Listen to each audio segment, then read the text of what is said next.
Hello and welcome to BB on Blast. It's Lindsay. And Gaz, live from underneath the tree of peace and love. No, the tree of love.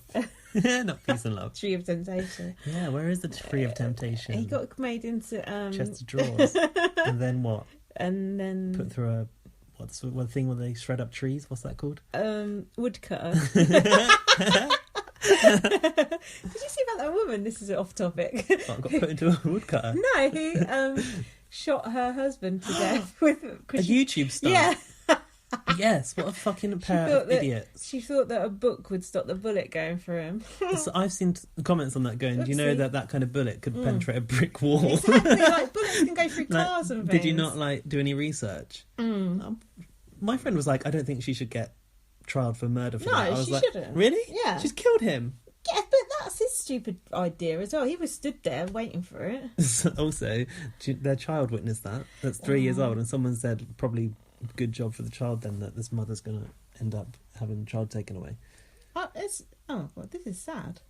What sort of a mother shoots the husband in front of the child through a book? Someone trying to get some likes on YouTube. That's it. Airtime. Do you even get likes on YouTube? Anyway, I thought that was funny, but now we've gone into it. It seems quite sad. It is sad. It's weird. It's funny. It's the weirdest news of the day. It's very weird. Okay, so anyway, forget about that. Back to Big Brother. We mistimed our pod quite badly last week. It was all Lotan, and then we put it out, and then the Lotan bomb dropped. You did.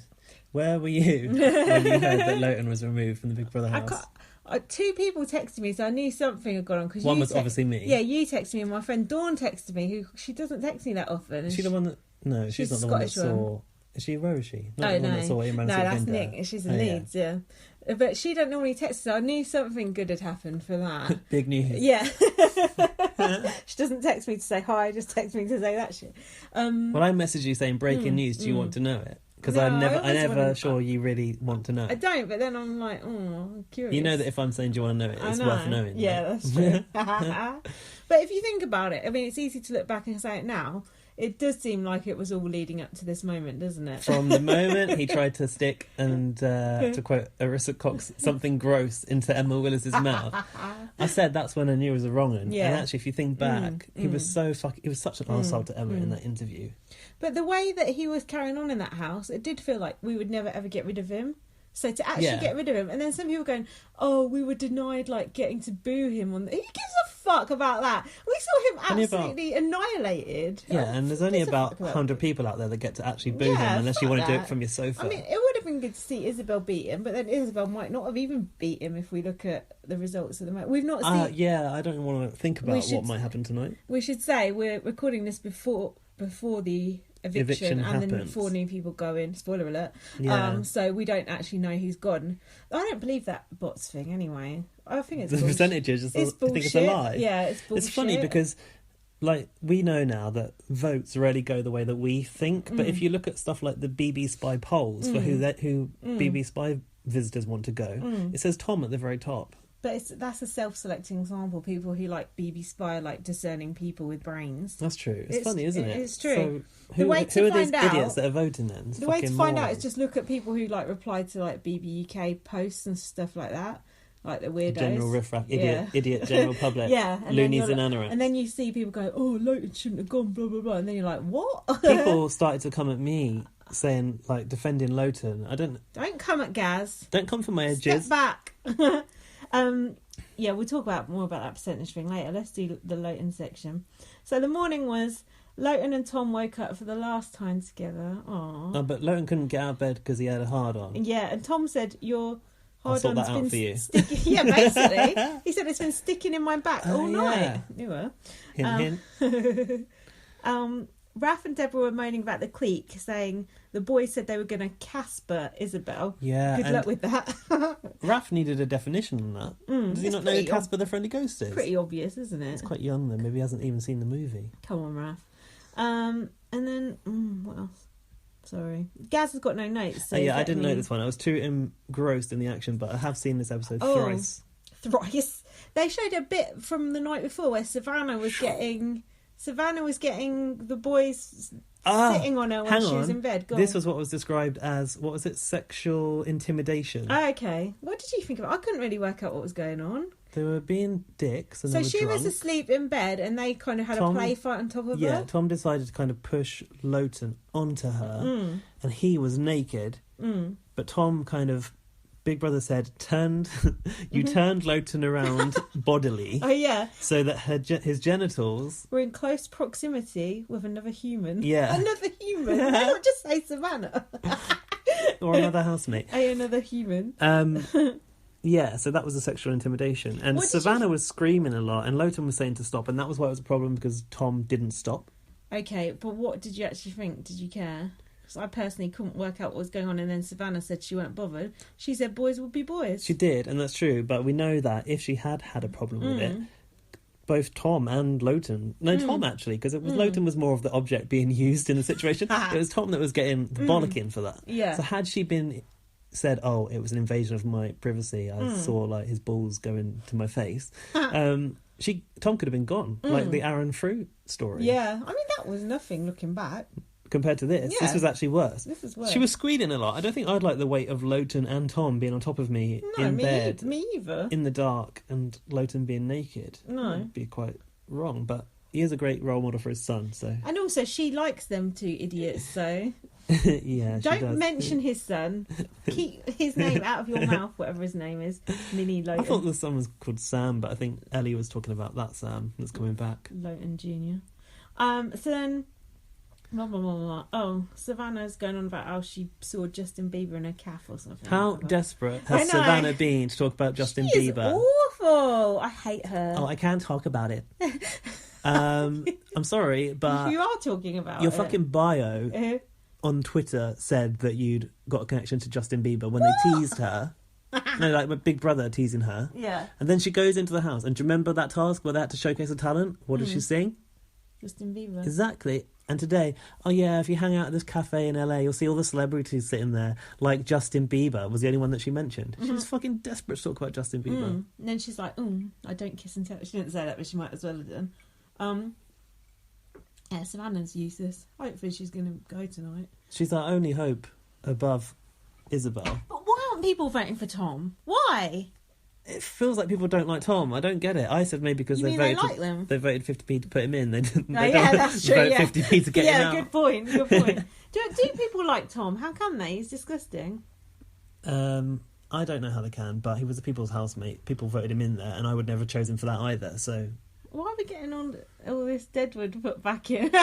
They're desperate, aren't they? Do you know what? I'm over those fucking people that didn't get in. Oh, shit. I know that I loved Sue at the start because she was from Bedford. I didn't. But did you not? People have gone mad for her. People are like, Hurricane Sue. I'm following her on Twitter. She's all right. I can't be asked to follow her. Pauline. Apparently. Well, Pauline went in really promising, and then it turned. That's what I'm saying. That's the only comparison I'm making. Okay. But apparently yesterday, she said that Hurricane Sue was trending, not worldwide, nationwide on Twitter. Nationwide. Worldwide. Borehamwood-wide. But I since she was on that first episode, I've watched her on YouTube. She has a YouTube channel where she does vlog type things with her daughter. So I reckon she would have applied with her daughter. And Big Brother thought the daughter was boring and the mum can stay. But having watched that, I'm over it. I don't want to see her. I don't want any of these newbies. Clear the house. Yeah. Oh God, it's going to be awful. And also, if you're going to bring 4 in, let's get 4 out. Let's like old times. For old times' sake. Apparently, do you know what? Like when 4 in 4 out happened, would you have thought that was a plan all along in Big Brother's sort of plotting out the series that at one point we'll do this? No. See, I did. No. But I've been told by somebody from the inside that wasn't planned. I can already tell you that from the outside. And that Big Brother, if they feel like it's not going right, they will do something like that, which... Good. Yeah, which I suppose tonight is an attempt to save it. I think they know Isabel's going to go tonight. That's why they've been putting those numbers in front of us, because they want to save her. Yeah. Oh, yeah. And they know that when she goes, just going to go tits up. Like, who have you got in there? So they're putting these new people in. There's plenty of tits in there. Then they did... Right, tits apart though, isn't it? Not tits up. Hey, leave Chanel alone. I like Chanel, but those boobs. So then they did the nominations, and they edited through those like it was on fast forward. Yeah, but that's fair enough because there was more to get to later. And they were void. I actually quite like the way they did those nominations. I didn't mind It's like when you see them on bots. Yeah, it's you see like do. Everyone, they go all the reasons. They cut through the chair. All the reasons why they voted for one person. I thought it was quite good. But anyway, I didn't get any reasons. I couldn't. Fuck that. We ain't got time for that. What happened after those noms? That's what I'm trying to find out. Sticking labels on people. Yeah, that was a good idea. Sorry, just filling time. This is how it started, I think. So they're all sitting round. This is when the task started. And Isabel started nodding off while Ellie was talking. Was this the labelling task or was this a different task? No, it is. They've all got these labels on them. But what I was annoyed about was Marcus said that they were stickers. Yeah. Like, I know they were stickers, but surely, like, you should have said they were labels because they were being labelled as a certain character trait. And they are labels. They're like printer labels, aren't they? That was the cheapest fucking task. Those labels wouldn't even stick on Isabel's clothing. That's how cheap those labels were. It was just printer labels. They were, weren't they? Work experience to design. Again. And also, they create that task to piss everyone off. We never even saw the rules of that. What was going on with that task? All you saw was people with labels stuck on them. Exactly. What was the point of it? Well, I suppose the premise was cut out because of what came later. Yeah. However, I get what it was. So basically, I've got a sheet of stickers with my face on them, and they say character traits. And basically, I stick on you what I think. So, vain, vivacious, raucous. And then later on have to stand up and explain why. So yeah, Ellie got annoyed because Isabel was like had her eyes closed. And now Chanel didn't like it because Chanel felt that Ellie was picking on Isabel because someone else, Savannah, was talking all the way through that. What I like about Chanel is she goes, I'm not having this. Yeah. She steps up, and when she thinks someone's being wronged, she steps up and she vocalises it, and I like that a lot about Chanel. Yeah, I'm like that as well. I am actually like that, and it's good not to have fence sitters in the house. Not many anyway. She goes, it's bang out. She's like, and then so Lotan sneezed. And then went, oh sorry, I'm allergic to bullshit. Because Isabel said she was feeling unwell. And then Chanel said, well, you shouldn't be alive then. You should be dead with all the bullshit you say. I like that. That was so good. And then Lotan's like, oh, you just wished me dead publicly. Let's see what the public think about that. Yeah, I'm glad you've just shown that to wish me dead. Yeah, she didn't wish you dead, you fucking idiot. Why was Lotan so drunk? It seemed like it was daytime. Well, Lotan, apparently... His behaviour was nothing to do with the fact that he's a total arsehole, but the fact that he'd been vomiting blood because an ulcer had burst in his stomach. Now, it's like the Katie Price... Where'd you get this from? OK Lotan's magazine. agent. Yeah, a statement that Lotan's agent had sent to OK magazine. It's like Katie Price's infected boob. Sam Fair's is... What did she get? Boil. Crohn's disease. Boil. Did she have a boil? She had a boil. Someone... Who else? Everyone comes out of there and... Ray J's tooth. Yeah, it's like that all over again. So apparently, Lotan had been vomiting blood 150 times in a day or something. 150 times? I think that's why his voice went funny. Why was he so drunk then? Why was he drinking alcohol if he was so sick? Exactly. Bullshit. Sorry, Lotan, we're allergic to bullshit. Much like yourself. Yeah, so then... then he started calling her Isabella. No, but then he said he genuinely believed that was her name, and he had called her Isabella in the diary room as well. It's like, how long has she been in there now? 3 or 4 days? I knew her name after like one day. And then he started calling her Princess. That really... it's so patronising. Just the whole atmosphere during that task. Hannah was trying to get it through. She was like, Big Brother, can you just ask that question again so we can get this done? Yeah. Because she knew like the tension was too much. And I know the atmosphere is fake now and they've obviously been told to act like that, but the difference in atmosphere since he's gone is just, he made everyone so tense. He's such a dickhead. But let's be honest, Big Brother doesn't help things. The tension had been growing in that house especially since Isabel had gone in and the tension between her and Lotan had been growing. The last thing they actually needed, having had alcohol, was a labelling task where it would all kick off. Now, I know that's what they want, but I think Big Brother need to ask themselves some serious questions about how they engineer tension inside that house, because that, I don't care what anyone says, like, people have been saying, Fight Night in Big Brother 5 was worse. I think was bad. This was the biggest we have ever seen. This was bad because everyone went off. Everyone. And I think, like, a lot of people were involved in Big Brother 5, and we probably didn't see as much of it as this. I was really surprised by how much we actually saw, weren't you? Like, Channel 5 showed a lot of this. Yeah.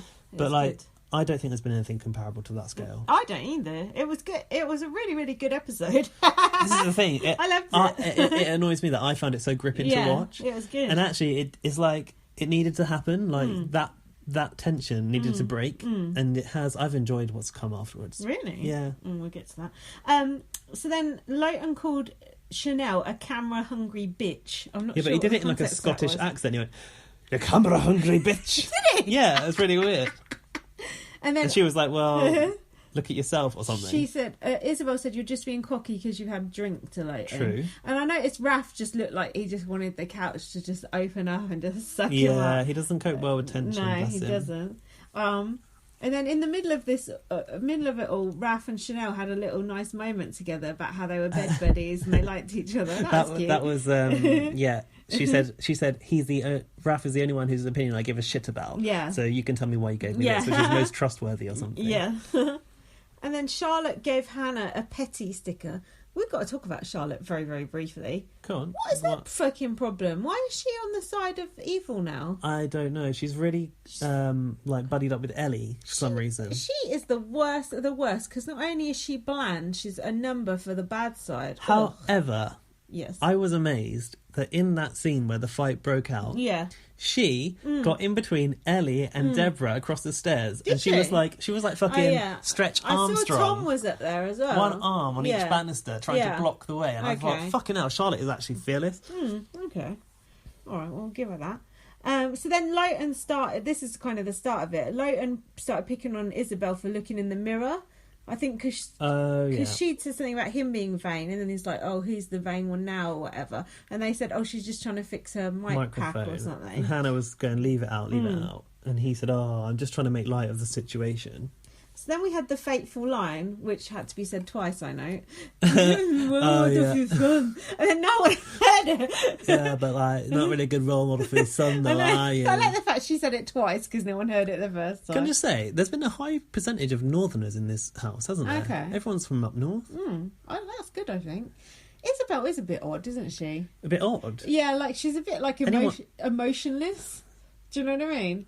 Like when it all started kicking off, she just was totally like impervious to it all. It was like walking through it, floating through, and the chaos kicking off around. And then she was going, and it's a bit later, but she's going, "Oh, I feel really bad," and it's like, you don't feel she bad. Doesn't. You don't feel bad. I think you like it. Like bullet time in the Matrix, where it slows down, it all kicks off around her. It's true, and then she's like, it's like she almost thought she should say she felt bad.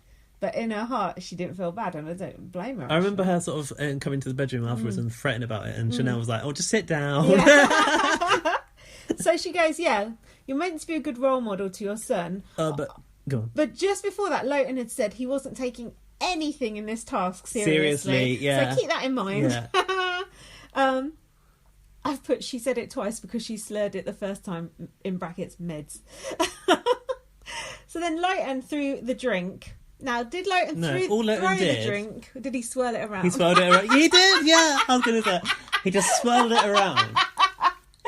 There's been a few interpretations of what Lotan did. He said swirled it around, or someone else said, like, whipped it around, or something. He literally chucked it. He kind of, like, for a start, in the diary room later, he said, "My glass was almost empty." Yeah, not true. It was a bottle. It was a full glass. Oh, what? It was a glass bottle, a green bottle. Oh, okay. One green bottle. You know? He basically stood up, and like basically raised the bottle above his head and flung it so all the drink sprayed out. He wasn't a very good shot, was he? Because he got Hannah. To be fair, I think barely any of that liquid went on anyone, but Hannah definitely got him a lot. It wasn't like a soaker. It wasn't like a super soaker. It was enough that you'd be pissed off if someone threw a drink at you in there, wouldn't you? Just ask Dash Bear Water in your face. Or Grace? No, or Grace Susie. did it, didn't Ask she? Susie about it. So let's try and get Susie on, see how she feels about this. I don't know. Golden housemate. It's all right. Who is she? Where did you find her? That was actually used in context there, unlike the rest of the times it's ever used. No, that was totally wrong, him doing that. It was out of order, but I didn't think anyone really got do you that think wet. Do you think he would have got thrown out if that was all he did and then he went to the diary room and said sorry? He had already had some warnings from Big Brother the day before, right? But I can't remember what it was for. Isn't it assault to throw a drink on someone? Low level. Very low level. Yeah, but it is assault, I think. I think it's kind of like... Especially in Big Brother. It's probably the highest level of assault you could pass in the Big Brother house, right? Like, chucking water on someone has been passable before. Like, Grace didn't go home. I know she was being evicted. Yeah. That's why she did it. She did go home. She did. Horseface Grace. Legend. Still with Mikey. So then... Hold on. So then Chanel jumps up. Are you fucking serious? Are you serious? Are you fucking serious? That was brilliant. I loved Chanel. I loved it. Just like everyone was screaming. It was just like, oh my God. The thing was, like, Chanel was so mad, but she knows she's on a final warning, so she was kind of stuck to the point as well where she was. So she was just like rocking backwards and forwards. Did you notice Raph grabbed her leg? Raph is so scared that he's going to lose her. Yeah, I know. He like had hold of her leg. Honestly, I saw his arm like locked and then later in the garden was like around her neck, like trying to hold on a headlock. And then Chanel flung her glass again. Yeah. Wow. Chanel. Now, if you'd started at Chanel, we'd be having a very different conversation right now. Okay, Big Brother, make it up as you go along, mate. I do understand that people are going, oh, Chanel should go, blah, blah, blah, blah. But they're missing the point that Chanel is inherently a nice person and the others aren't. This is the argument that someone was having with me, that Chanel's been aggressive and done this and this. I think the difference between Chanel and Lotan is that Chanel has had a warning for her behaviour and she's modified her behaviour. And when she knows she's reaching that point... Raph obviously steps in, but she also knows to remove herself from the situation. Yeah. Whereas Lotan had a warning and didn't, and perpetuated it, and he hadn't changed. So that's why he deserved to go over her. Oh, God. The fact... well, we'll come to it, but the fact they even let him back in is just disgusting, in my opinion. He smashed him his way back in. No, because he was in there later. He stayed overnight, didn't he? No, he was... Well, we'll come to it. Hold on. So then... I think he did stay overnight, you know. Carry on. But wasn't he in the David Guest suite, or...? Well, we didn't see it, we didn't see but it, he went to hospital in the meantime. You know a lot about Lotan's medical history. Well, I'm matching his GP. So then Deborah was trying to calm Hannah down. Well, that didn't last long. We've got work! That is enough, she said. That was interesting. We've got work. I like that. Not yet. What does that mean? Yet? We've got real jobs, right? We got jobs. Is that what she meant? We've got jobs in the outside world. No, I think she means we got work here in that we want to change the image of black girls on Big Brother. No, it's true. Because she said in the diary later, like, hang on a minute, we've already outlasted a Nigerian girl. She went out on third week. I think that's Toya. Is it Toya that they're talking about? Maybe, yeah. So they're sort of saying that, we need to stay here for, like, to represent. I was talking to my friend Delali about this very briefly at work today, and she doesn't watch Big Brother, but she heard about the fight. And I said, if you just saw the running up the stairs in isolation, you might think it was aggressive. And Delali said she goes on a Facebook group where it's all black girls who are about our age. And she said half of them were saying, oh, it's really bad, and then half of them were saying, what the fuck is black girls doing going in Big Brother anyway? They know the way they're going to get portrayed, which I thought was quite funny. No sympathy. No, but I've seen people say that. I've seen someone say on Twitter, but Big Brother isn't for black people. Victor Abu has done all right out of it. No, but this is black people themselves, not... Yeah, but that shouldn't be the case, is it? Anyway, well, I'm sure we'll have more on that. Is it? So then... Is it? So then... oh yeah, Isabel. They just panned over to Isabel in the middle of this, and she was smiling. She was smiling. Good. Then Ellie turned round to Isabel and said, "What are you here for?" Oh yeah. What are you here for? How dare you? What are you here for? Exactly. What is she here for? The same fucking thing you are. Airtime. You know what though? That was the same reason that she gave for nominating Isabel. I don't know what she's here for. It seems like she's here just to shit stir. She said. Yeah. And then she said, why are you here? You're pissing me off. Why are you there? You're pissing me off. I got news for you, Ellie. You're in there with fucking 15 people. You're not going to get on with everyone. Just the fact that you don't like them doesn't mean they shouldn't be there. No. And then Ellie said, they should have picked Sam. Yeah. Well. I'm so upset that he's going in. Oh, he might be okay. But he likes Ellie. Why do you fancy Ellie? She looks like a frog. I hate Ellie. Know. I hate Ellie almost more than Tom. She's tedious. Oh, her jokes. They're trying to like give her a good edit now. It's like, fuck off. Hippie posthumous where she's laughing her tits off at. It's like, fuck off. I think she's fucking Peter Kay or something. Like, leave it out. So then next thing was, you shouldn't have mentioned the son. You shouldn't have mentioned the son. He gives a fuck. Well, the fact is, Isabel did not mention his son. It wasn't about his son. It was about his actions and being a role model to his son. Then he went on to be an even worse role model. Exactly. And Charlotte said, "Oh, you shouldn't bring family into it." And actually, Chanel did say to Isabel, "You shouldn't have said that." Actually. Yeah, she did. Because she didn't realise what had happened at first. She didn't. Chanel said, "I thought it was kicking off about nothing." About nothing. Because Chanel couldn't understand what Isabel fucking said because she's drugged up. Isabel, not Chanel. So Chanel said in the garden, "He's fucking vile." Vile. Why is he still here when he's treating women like that? I quoted that tweet, and that tweet went off the scale. So people definitely agreed with that. We don't want to tweet brag, but I got like 800 Yours in particular. likes on my tweet the other day. Because you're followed by Obama. I think, yeah, I think he true. retweeted you actually in the week, and that's why.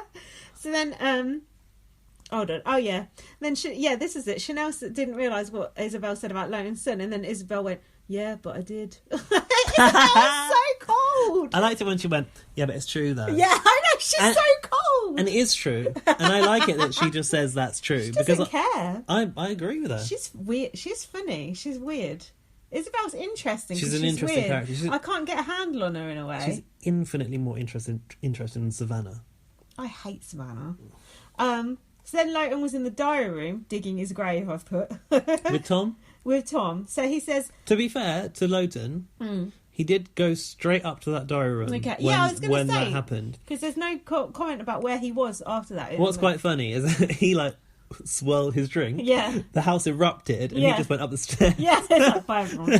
So this is what Lotan said in the diary room. "First thing in the morning, I'm going to pack up my stuff." True. I swirled my drink around the room. Swirled. Like it's normal behaviour. Because of the ugly one with the orange face. This disgrace of a human being. Nice. Ugly on the inside and out. He said, "I'm not just talking about aesthetics. But primarily you're going for aesthetics." And then Tom was like giggling by his side about it. Tom was behind him in those mirrored fucking aviators like a fucking bodyguard. And then Lotan just... Well, you're probably going to come to it. Lotan gets up off the chair and tries smashes at the diary room. But he goes... trying to open the door. What is some war cry that he did? Yeah, exactly. And then I don't think he got out at that point.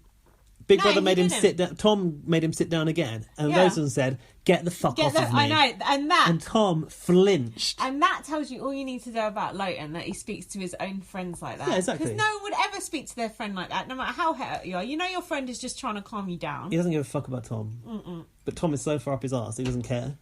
But since Lotan's gone, Tom and Ellie don't seem that bothered. But I think that's because they've been told not to be that bothered. But by Big Brother. No, but the fact Please forget that Lotan was ever here. I thought there would be it would be a hate campaign against Isabel and blah blah. But I think Big Brother's told him to simmer down. Basically. Well, if you look at the way that Ellie reacted to him leaving the fire escape the other day, exactly. And then when Tom, the way when he came back in, was all over him. That was the truth. That's their real reaction. But they probably edited that out. Yeah, no, we're getting this fake ass shit now. Basically, that's what I think. I am at one with the Big Brother house. Yeah, exactly. So then Ellie was defending Lotan chucking a drink at Hannah. And Ellie would defend Lotan if he'd fucking what? Rape someone. Knife someone in the face, shot them through a book. And then Deborah got really angry. She was acting like it happened to her, not Hannah. But then it's about the drink. Yeah. What I thought was interesting here was that it was Hannah that was the most angry about the drink. Yeah. And she was saying that basically, I don't even drink. I don't drink, apparently. I didn't realise they don't drink. Okay. I don't even want to drink on my skin. Oh. Deborah was annoyed because obviously no one's ever chucked a drink at her, which you're entitled to be annoyed about. But I think what really got to Deborah was when it kicked off on the stairs, and I don't know why everyone was heading up the stairs. I don't even. This before... Deborah was trying to exit the house. Is this... Well, we'll come to that. Is this before or after Lotan got to exit the diary room? This is before Lotan's come back out again. So when everything kicked off on the stairs, was Lotan in or out the diary room? He was in. Oh. I can't remember. I'm not sure. But anyway, there's the part where Lotan comes back out. Yeah. Yuck. Have you got that in? Yeah, and he said yuck. And then Charlotte was like, go back to the diary room. And he goes, what are they going to do? Drag me out of here? Well, yeah, probably. Yeah, I hope so. Fingers crossed. But during that part, Hannah said that Ellie had hit her in the face. Yeah. And I think that's what got Deborah. And I said, I tweeted, like, if you've got someone in your life that would defend you the way Deborah defends Hannah, you're blessed. Like, yeah, true. The way, like, yes, she ran up the stairs aggressively, but like we said, she was trying to get out. Yeah.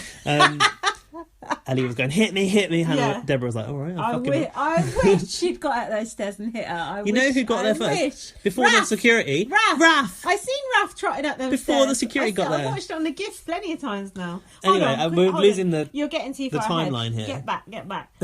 Step back. Don't come at me. Imagine if Sukhvinder had been in there for all that shit. I wish they were. I actually miss Sukhvinder. I do too. So then Charlotte said, you can't bring family members into it. And I thought, that's a bit rich. You brought your fucking in there. I wish someone had said that to her. They're not smart enough. And then Ellie was going to Isabel. Oh, why don't you go and mention Deborah's kid? No, because Deborah's not upset Isabel. Deborah's friends with Isabel. Deborah's not been winding Isabel up for weeks on end. And Deborah hasn't swirled her drink around the room. Exactly. So. Go mention Deborah's kid. Don't bring Deborah's kid into it, otherwise she's going to be coming after you. Oh. Hit me then, hit me. So then, hold on. Hold on. I'm just going to the minibar. So the next thing that happened was Lotan came out the diary room. So how did he get out the diary room? Isn't it locked? Did he bust out or? I heard about the door. That was an Andy West article, was it? Oh yeah, I've seen somewhere that was interesting. That article. That was good. He's actually a good writer. He is actually. He's a proper journalist. Even though he's an absolute knob. And remember the way he reacted when Huey and Ryan got fake engaged in the Big Brother house because Andy's relationship was real. And look what happened there. And Huey and Ryan are still together. Just saying. Yeah, but is that? Do you believe Huey and Ryan are real? No, but do you remember how outraged he was about it, saying that they were like demeaning like gay rights and stuff? I forgot about that. Yeah. That was really awkward. That his boyfriend had come in and then asked him to marry him and had been cheating on him on Grindr. Yeah, that is always awkward when that happens. Yeah, apparently like doors in the Big Brother house are, I don't know where I read this, they've got like magnetic locks. Okay. So when the magnet is engaged and it's locked, that's when the light goes red. Oh, when Arthur wants something out the store cupboard. A carrot. So, like, I think he managed to just basically rip the magnets open on the door. What? Fixtures and fittings. So yeah, he came out and he was like, hold on. Get back in the diary room. He just wanted to front up to the girls and like have the last word, didn't he? What did he say? I can't remember. That was when he goes, I'm chilled. Yeah. I'm chilled. And Charlotte's going, get back in the diary room. Yeah. Get back in the diary room. And they were going, oh, do you want security to drag you out? And like you said, he said, oh, do you really think they're going to drag me out? I was like, wow. And then Ellie was talking to Lotan like she's his mum. And then I've not written good notes in this bit. I can't remember I've just got where him going, it erupted. Yuck. Yeah. But that, I think, whatever happened between Lotan leaving the diary room and him walking around saying yuck wasn't very clear. And then, hold on, then I've got security came out. Why did security come out at that point? I think that it's when something was going on the stairs, and it was Ellie was shouting, and this is when Hannah started to say she got hit in the face. Didn't they say to Deborah, go back to the cottage, go back to Rose Cottage or whatever? And they did tell someone to. Yeah, and they tried to get Chanel in the bathroom at some point. Yeah, they were basically, it's because Big Brother was giving them instructions over the tannoy, and everyone just ignored them. Like, you must listen. I really like that Big Brother. Yeah, I think he's like a long-standing Big Brother. Mm-hmm. He's got like a kind of Irish accent. I think he might have even done my diary room when I auditioned, because I remember being like, I recognise your voice. I was really excited. But I like the moment where he realised, like, fuck, it's kicking off. Yeah. And he just went, okay, send in security. Yeah. He didn't even, it wasn't like, it wasn't Big Brother-ish. It was just like, okay, send in security. And did you notice that it was that bald security guy? It was him again. Yeah. And the way he was useless. He kind of bounded up to them, but didn't know what to do. He was absolutely useless. I should have had that woman there from last year. She was better. Kim Woodburn out. Or that guy who confronted Bear in the diary. Yeah, where's he gone? He was massive. Those security guards were pathetic in that situation. You're right. They didn't know what to do. Raph did more than... Yeah, Raph reached Ellie before Deborah did, which was amazing. Raph is a good friend. Deborah ran up those stairs like Usain Bolt. Raph is was a really no. There was loads of racist gifs. There was ones from Get Out. There was any black person but black people running. were tweeting the ones about Get Out true. as well. Any black person running was Deborah. I think it was fine in that circus. I saw a Forrest Gump one as well, so it wasn't all just black people. But Raph is a really good friend. Chanel and Raph are really good friends. Like for Raph to get, because Raph didn't want any of his friends to get thrown out basically for their behaviour. Yeah, so he'll stand in the way of them punching someone. So Lotan was still there because I've got Deborah was getting in Lotan's face, and I remember Deborah and Hannah both talking. She went up to him and was like, "Let me tell you, I'm not messing about," and I don't know why she was getting him. It was because of the drink. Yeah, because of the drink bit. Deborah's issue was only the drink getting on her. Yeah, and that's fair enough. What? I had nothing, just typos in my blog. Oh yeah, and then they go pussy hole. That was it. That was it. That was the word. Yeah, I'd seen the clip on the Twitter of Big Brother, and it's where they put it in that little square frame, and they put the subtitles on the bottom, and it said "fucking P *** E," and I was like, "What is it? Is it what did I say?" I can't remember. We had like a couple of suggestions. Wasn't pussy hole? Someone suggested pussy hole. Did they? I think so. Yeah, I think a black person suggested it. Oh, is it? I think so. One of theirs. Yes! Racist. I've never heard anyone say the word pussy hole. You've never heard anyone say it? No. It's like a school thing, isn't it? Pussy hole. So yeah, it was pussy hole. Yeah, it was pussy hole. That is good. That's a good insight. I think I said piss take. Oh, no, someone said piss take, and I was like, why would they star that? Yeah. I said something else. I can't remember what it was. Never mind. So then, did Ellie actually punch Deborah? Well, Big Brother reviewed the tapes, and there was no contact made between. Well, it looked like Hannah Twitter reviewed the tapes and thought otherwise. I didn't see it happen. I didn't either. But I think in that situation, with the adrenaline and the amount of people that were like trying to control other people, like at one point, Tom literally pushed Ellie over on her back on the top of the stairs. Because she was going, "Hit me!" Yeah, Ellie shouting over that balcony. It was like Shakespearean, wasn't it? It was like Romeo and Juliet. There's vines hanging down over the fucking marble banister. There's a title in there somewhere. And then, so what was it that caused Deborah to suddenly go the full... Well, Deborah, as an original housemate, she obviously came in the front door. Yeah. And that was the only exit that she knew. And she said, I'm out of here. So she thought she'd go out the front door. And it was just a towards the woman that was cheering her on to hit her in the face. It's just a coincidence. Pure coincidence. I fucking loved that when she went up the stairs. It was so good. The thing is, it did look like she was going for Ellie, and I fully thought she was. But if you watch it back, she did say, "I didn't hear what she was saying." That's true. She did actually say that. That's actually true. But I never heard Ellie shout louder than that. So I don't know what was going on with her ears. If you're in a situation like that, and you see red, you don't necessarily hear what's going on. No, it's true. And you just act on instinct, and that's where it goes wrong. Hang on a minute, they don't drink. I was going to say they were drunk. Some of them were drunk. That would be a sort of really mad situation to find yourself in. But it seemed to me only Deborah and Hannah actually stopped afterwards to consider their position and how they acted and how it looked, because they have to worry about how it looks for them to be an aggressive person in the Big Brother house, because people are always telling them they're so fucking aggressive.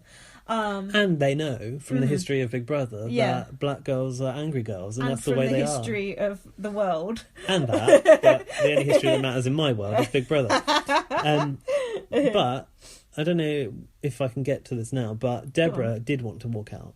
Yeah. She said, "That's enough, I'm done." And then Chanel also said, "I didn't sign up for this." Yeah. There's a few people that thought it's game over. Yeah. And I actually, even myself, was like, is that it? We're going to just shut down this series now? Yeah, I know. Realistically, if all those things that happened all in one go had happened all at different times, who would have got thrown out? Would more people have been thrown out? I'm really surprised. So Deborah got a warning, a formal warning for running at Ellie. Yeah. Charging at her. But Ellie didn't get a warning. No, people on Twitter were waiting for Ellie to get my warning. Like exactly, like why the fuck? Like what was it called? What was the word that came up when Perez and Katie Hopkins were in the house? There's a term for like winding people up that they were using. I've forgotten what it was. No idea. It's like a very specific word, and I just can't quite put my finger on what it was. Not gaslighting, is it? No. What is it? I don't know. It was. I don't know. It was like. It's like provoke, but it's a different word for provoke. Okay. But Ellie was provoking Deborah. Yeah, just a bit. And then going, oh, I felt intimidated. I'm sorry, but you don't shout hit me at someone if you feel intimidated, do you? I felt that Ellie really wanted to make Deborah and Hannah step out of line so that they got evicted. Thrown out. I agree. 100%. Which I think is 100, as they keep saying. Hundo. Yeah. Which I think is fucking dark and twisted, actually. I don't like her at all. So what did that mean? Although we already discussed it, I still don't know. When they said, stop it, we have work to do to fix stuff up in the house. Work on their image. I think work on the image of black girls in Big Brother. Okay. I mean, they're already labelled aggressive and they've been involved in brawls, so they've got their work cut out, but they are remorseful. I feel like... Go on. Deborah, in particular, from the conversation which was had in the beauty parlour. Let's go to the beauty parlour. Let's go to the beauty parlour. She feels like a fool for reacting that way because she definitely, I think they did go in there with an agenda to sort of correct the image for black girls. Savannah went in there with an agenda to be peace and love, and look at the way they look what they've on. achieved. Yeah. We all know the world's flat now.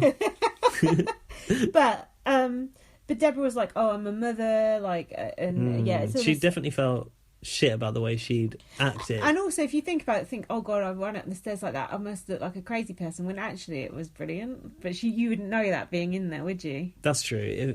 On the inside, that would eat you alive. Yeah, whereas you don't know, like, on the outside, everyone's like, yes. But she was just running for the exit. Yeah, so that's exactly. Fine. That's perfectly understandable. But she did say to Hannah afterwards, let's bounce. This is enough. Did she? Yeah. And I think she wanted them both to get out at that point. Bounce. That security guard wasn't allowing them to go and have their beauty parlour conversation by themselves. They were punching each other in the garden. Hannah and Deborah, which is okay because they're relatives. Is that all right? Is that okay? Does that mean everyone they weren't punching each other, but they were definitely they were scuffling, tugging at each other. They were scuffling. I liked it. I like that moment in an argument where you're shouting at each other and someone changes their tone to be talking tone. Like, why are you shouting at me? Yeah, that's when you know. That's when you know it's just flipped, and you've got to sort it out now. So then, Ellie was on the floor. Oh yeah, Ellie was on the floor because Tom bouldered her over. Yeah. Oh yeah, and Chanel wasn't inside when all that was happening. Raph had her in the garden. And Chanel was like looking, going, "What's going on?" But she was like, what is she doing? Yeah. Are you fucking joking me? And I don't know what that was. I don't know. But she went in to get involved. And then in the middle of it all was Savannah on the couch with her hands over her ears. Like a child in a domestic violence household. That was basically just me throughout my childhood years. I actually felt quite sorry for her in that moment. What I want to know is, where was Joe? Joe was nowhere to be seen. Agree. And people going, oh, Joe should have calmed that down. Joe doesn't calm anything down. He's an instigator. I think he went out for a smoke on that bench because I didn't see him anywhere. You're right. Where was he? Nearby. And then Savannah said, oh, I've got to leave because I'm claustrophobic. Did she? Yeah. She said it like in the background. Overheard conversation. Yeah. And then Deborah went to the security guards. If I'd known it was going to be like this, I'd never have signed up for it. What do you think it's going to be like? She said, basically, when the security guard wouldn't leave them alone, she was like, can I just have a word with my sister? Yeah. And the guy was like, I've been told that I need to come with you. And she's like, okay, you can come in. And they had that conversation where she went, I love this show, but if this show condones violence, I don't want to be a part of that. And that's fair. And that's a violent act or something, she said. I think that's a fair thing to be worried about in there. Because I wouldn't feel safe if someone's throwing a drink in my face. The way those guys act, like, slamming drinks down and knocking things over. Careful, you could have done your hand there. Yeah, exactly. I wouldn't like that. I wouldn't like to be in that environment. I don't like being around aggressive men. I don't want to be around people like that. It's not good. And people come from backgrounds of that and they don't want to be around that, and nor should they. And viewers can be offended by it, just like me. So the viewing public. Yeah, have been offended by their actions. Before you entered the Big Brother house, you were made aware of the rules regarding, unacceptable behaviour. So then, Chanel and Hannah were both saying they wanted to go home. And I agree, it's an unsafe environment and Big Brother house should be a safe space. And then Lotan said, and this must be in the diary, either I stay... Well, she goes... Yeah. What? That doesn't make sense. See ya about Isabel. He basically made out like... It's her or me. It's basically a Harry Potter versus Voldemort situation. Only one can survive. Yeah. But it's like, Lotan, you come back in for round 2 after you just started on someone. He was off his tits. Yeah, I think he was. Well, he had lost a lot of blood from that vomiting, though. And then Tom called Isabel an embarrassment. Okay, mate. I hate the way Tom backs up I everything know, Lotan said, he's and such I'm a like, cringe bag. He doesn't have the fucking ability to form his own opinions. It's like when you get bullied at school, and it's like the little henchman of the bully, isn't it? It's like that. Pinky in the brain. Yeah. So this was in the garden. This was before Deborah and Hannah went in the beauty parlour. Raph was trying to calm Deborah down. Deborah was going, I'm going to go. And Raph was like, please, don't go. He went into his crying speech. Just talk to me first. Yeah. That was cute, though. That was sweet. Raph isn't cut out for this. I know. Raph needs to be in a sanitised, clean, fair game of Big Brother, like Big Brother Canada. Yeah. Maybe BBOS. I don't know yet. Actually. And Deborah said, I've never had a man throw a drink in my face. I'm a mum. Hold on. Don't play that I'm a mother card. I've thrown a drink in a man's face. What was it? It was a glass of Prosecco. That's a waste. I know. It's all right. He'd bought it for me, so it's fine. I'm just back. So then the sisters started fighting with each other. And then Chanel said, why the fuck is he still here when he keeps doing this to women? See, I tried to do a Chanel impression there. Why the fuck is he still here when he keeps doing this to women? That really summed up the night for me. I thought, bloody good point. Why the fuck was he still there? Right. That did sum it up. So yeah, then the security guard was monitoring the sisters' conversation. I thought, how have they managed for the past 3 decades? It's funny, isn't it? Because it's like, how many times must they have had a row? And now they've got a security guard watching over them. What was weird, there was only 2 security guards to take hold of that whole situation. It wasn't really enough. No. And then we cut to Lotan back in the bedroom. This is my sticking point. Why the fuck was he ever allowed back in there again after that second time? What was he saying in the bedroom? He was in the bedroom. Just going to bed? No. He was in the bedroom talking to his fucking idiot friends, going, if she was where I'm from and not uptown London... What did that mean? That made no sense. Uptown London. Have you got the rest of that? Is Isabel even from It's London? about how much drink they got on them. Carry on. She did well to get a couple of spits on here. What does that mean? On her, sorry. Oh, yeah, she did well to get, she just a spit of the drink on her. But what does it mean if she was from anywhere else, apart from Uptown London or whatever? I didn't understand. I'll tell you what it means. What does it mean? If she was from where he came from, she would have got whacked, is what it means. That's what it means. She did well to get a couple of spits on her. Like, she would have got it a lot worse if she wasn't from Uptown London and she was from my manor, wherever the fuck he's from. That's what he means. Who's he talking about? That's the about Isabel. Isabel's not from London. She's from somewhere else. Yeah, what is he talking about? He's making no sense whatsoever. Anyway, that was what he was saying, and then he went on to clarify, just in case you were confused by that really ridiculous thing. I walked away because I wanted to destroy her physically and mentally. Yeah. She's a psychopath. I think that was probably what the end of him there. I wanted to destroy her physically and mentally. How can you have someone in the house saying that? A man about a woman? You can't. You can't have that in the house. Only if it's sexual destruction physically. That's okay. But I was just absolutely disgusted that they put him back in after the way he acted in the dining room, smashing shit up, saying either she goes or I do. And he obviously has this ridiculous hate for her for no reason, just because she doesn't fancy him and she's not attractive enough for his tastes or whatever the fuck, and she's not fawning over him like fucking Ellie. It's carry on. Like, why was he let back in the house? It's wrong. I hope he didn't sleep in the main house, because that's not what that's. But he was in the bedroom then, still threatening her, and the other girls are scared of him. It's not right. That's not right. That's not looking after patients' well-being. I was going to say. I think I'm still at work. Housemates' well-being. I've been working too hard today. What was I going to say then about something he'd said? Jeez, it's just gone from me. It's about we were talking about him. He said, what about when? Is this when he raised? Was it in the diary room? Or was this here when he raised the fact that Isabel was of a lower status in the house than Savannah? Oh yeah, he did say. I must have written that down, but I've not got that here. Because that made me think when you said about he doesn't find her attractive. That was like, that's how he gauges status. Yeah. It's like, do I find you attractive or not? Yeah. Where do you sit in the pecking order? Yeah, absolutely. Well, sorry, Lotan. Absolutely. You don't run that house and you don't get to decide. That's the problem, though. He thought he did run that house until that night. And that's why Isabel is good. And that's why Isabel must stay. It's too late to be saying this now because they're not going to hear it afterwards. By the time they listen to it, she's probably gone. She's in the fucking travel lodge. Don't say that, because we thought that about Dimitri's one time and then he stayed, so... Yeah, but it's not public phone. Yeah, I know, Which we got to see the percentage No, but on. miracles can happen, because look That's at true. Ica and Dimitri. Anything can happen. 2 weeks, Anything 2 can weeks in a happen. row. Anyway, I'm from Uptown London, so don't mess with me. And when he said she just got a couple of spits on her here or there, in my blog I put, what do you prefer, an acid attack? Because that seemed like what he was going for.